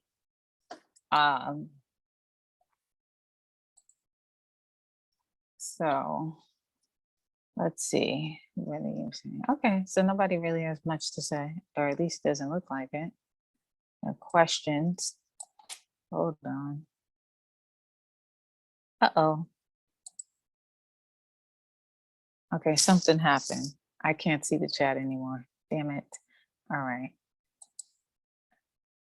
I don't know what happened. All right, well, I'm gonna go back to this. Even though you guys can see me there, I'm gonna look from here. Okay. Thank you very much. I saw that comment. We can hear you. Thank you. All right, so good. You can hear and see me. Should see me on another screen than the one I was sharing. Okay, so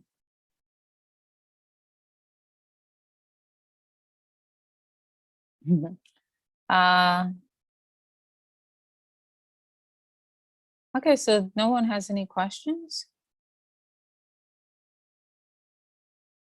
And can somebody share the Cuban African Odyssey? But let me just say this, Harry, Oliver, if you could go to the WhatsApp group, you'll see the film is posted there, Cuba, an African Odyssey. Okay. And somebody said, how are you? Marcus said, how are you? I'm well.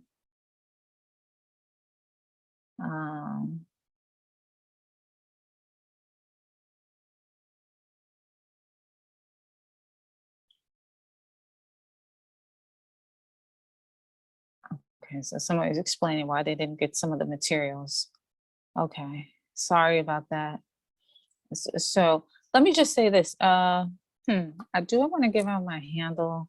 I don't know, but point is that a lot of people don't have questions this week, so that means that I'm like, I guess that's a good thing.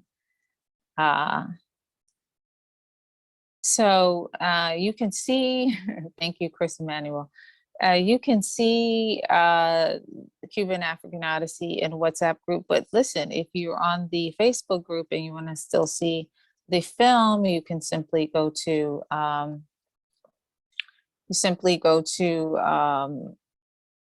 YouTube and type in Cuba, an African Odyssey. I think it's one of the better films. And of course, you understand from the inception, from the beginning of this course, this seminar, I made sure that you understand that I don't endorse all of anything you see in any of these documentaries. We are utilizing them, okay? And amend in your head as you need to. And sometimes I amend in real time. It's always great to stop the narrator and say, hey, that wasn't true, or it really was like this or that or the other. So, you got a lot of information in the context of Patrice Lumumba. However, he wasn't 100. I don't endorse some of the testimonies in there. Okay, thank you. I'm glad. Okay, because I like to know that you understand what I'm saying, Felipe Jr. Okay, thank you. So I just want to make sure that you don't think that I agree with some of the interests, the comments made and the accounts given by the U.S. officials or the former U.S. officials who were involved in the assassination of Patrice Lumumba. You can't see me anymore? Yes, we can see you. Oh, okay, somebody said you can't see me. You have to scroll back, or I don't know, Yvonne might have to do something because I moved to a different screen. I'm on two different devices. I'm on a computer and I'm on a device. And I was sharing on one, and then I literally right now you're hearing me on one, but you're seeing me on the other. So anyway,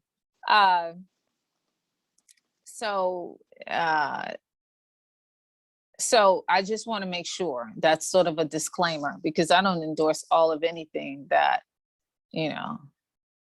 some people say, or, that's said in any given documentary. There's always things that I can probably dispute. But if no one else has any, yes, the person needs to scroll back or forward in order to see me at this point, because I've moved to another screen, but I'm still in here. So if there are no other questions, I want to just wrap up with saying, some of go over the, and I'm not going to take your time up any longer. It's 1:06 here. So I'm really over by about 15 minutes. And I don't want to, monopolize your time. That being said, go back through the learning objectives and outcomes in the syllabus and make sure that you got some of that. I might just publish that in the group so that maybe you can do a self-test and then give my answers to that as well. Okay, there's so many people in the groups that it's impossible for me to do that individually, but I can actually do that. So I will do what I just said, right? I think that today is the last day, so there's not a next week. But what I was saying about, I'll do it now, Chris Emmanuel. I'll do it now. What I'm going to expound on the Mau Mau, which is really called the Freedom of Land or the Land and Freedom Party originally. It was what the people were fighting for, the land and their freedom. The Europeans, the British in particular, wrongfully and dubbed them the Mau Mau to demonize them and accuse them of, you know, attacking and whatever. Well, listen, yes, they did attack the European population there in Kenya. Why? Because that's the way a guerrilla war is fought, you know, and that's how we usually fight when we don't have a certain level of resources. We actually fight a guerrilla war where people go into the forest, in which case you had primarily the Kikuyu, who had the best land in Kenya, known as the highlands, and arguably the best real estate on planet Earth. Anybody in Kenya, you know. And so what happens is that in East and Southern Africa, you have large numbers of Europeans who settle. And there was no way to have a peaceful transfer. That population was not going to allow themselves to be displaced by the indigenous population.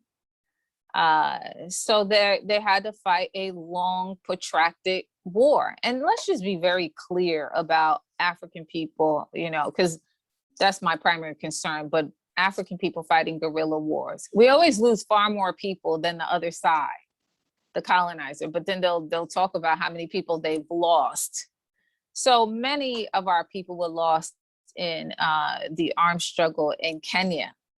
But I'm just to expound on the very small blip or statement I made, my statement was that armed struggle was always necessary in East and Southern Africa because the large number of European settlers in the region.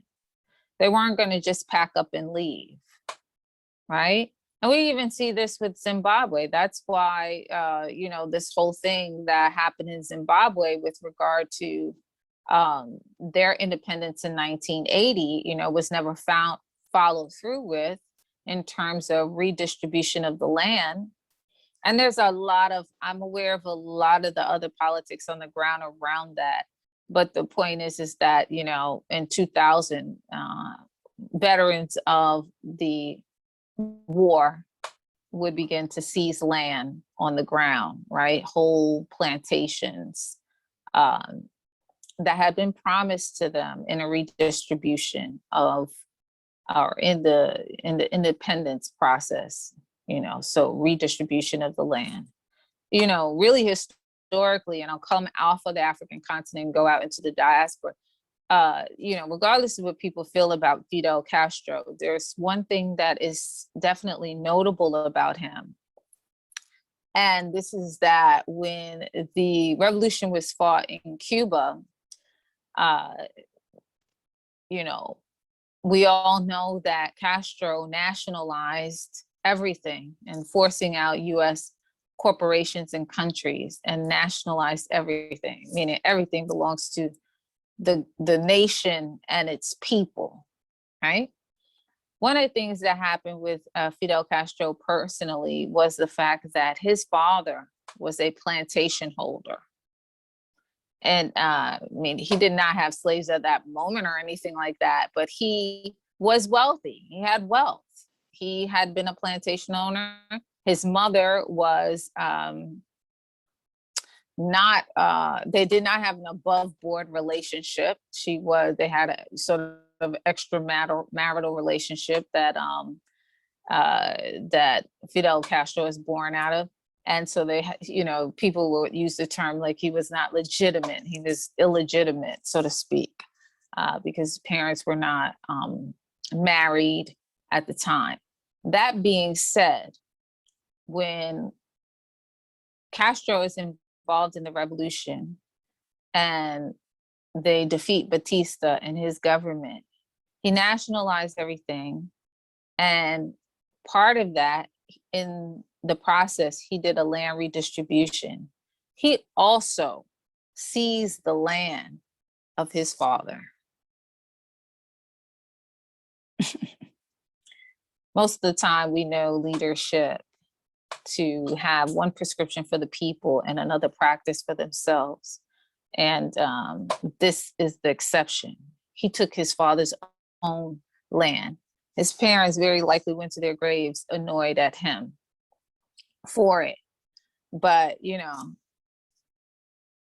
that's how it should be when you wage revolution and you want to right a wrong in terms of distribution of the wealth. And yes, land is wealth. What's good for the people is good for the leadership. And that is exactly what happened in Cuba.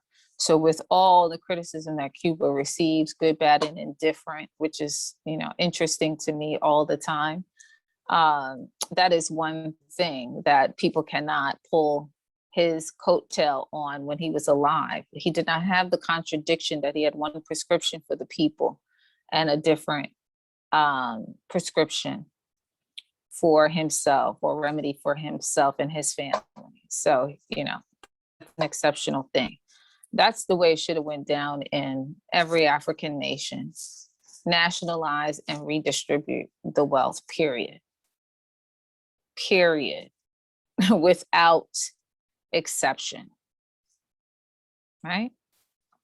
So thank you so much, Felipe Jr. Appreciate your presence and contribution. I hope the information is useful. You'll see a little bit more from me in this group just to give you the overview again, even though it's there in your syllabus, but I'll give you the objectives and the outcomes and, just sort of like the self-study test, okay, which are comprised of that, okay, so that you all can, see what you learned, if you know a little bit more than you knew when you came into this seminar.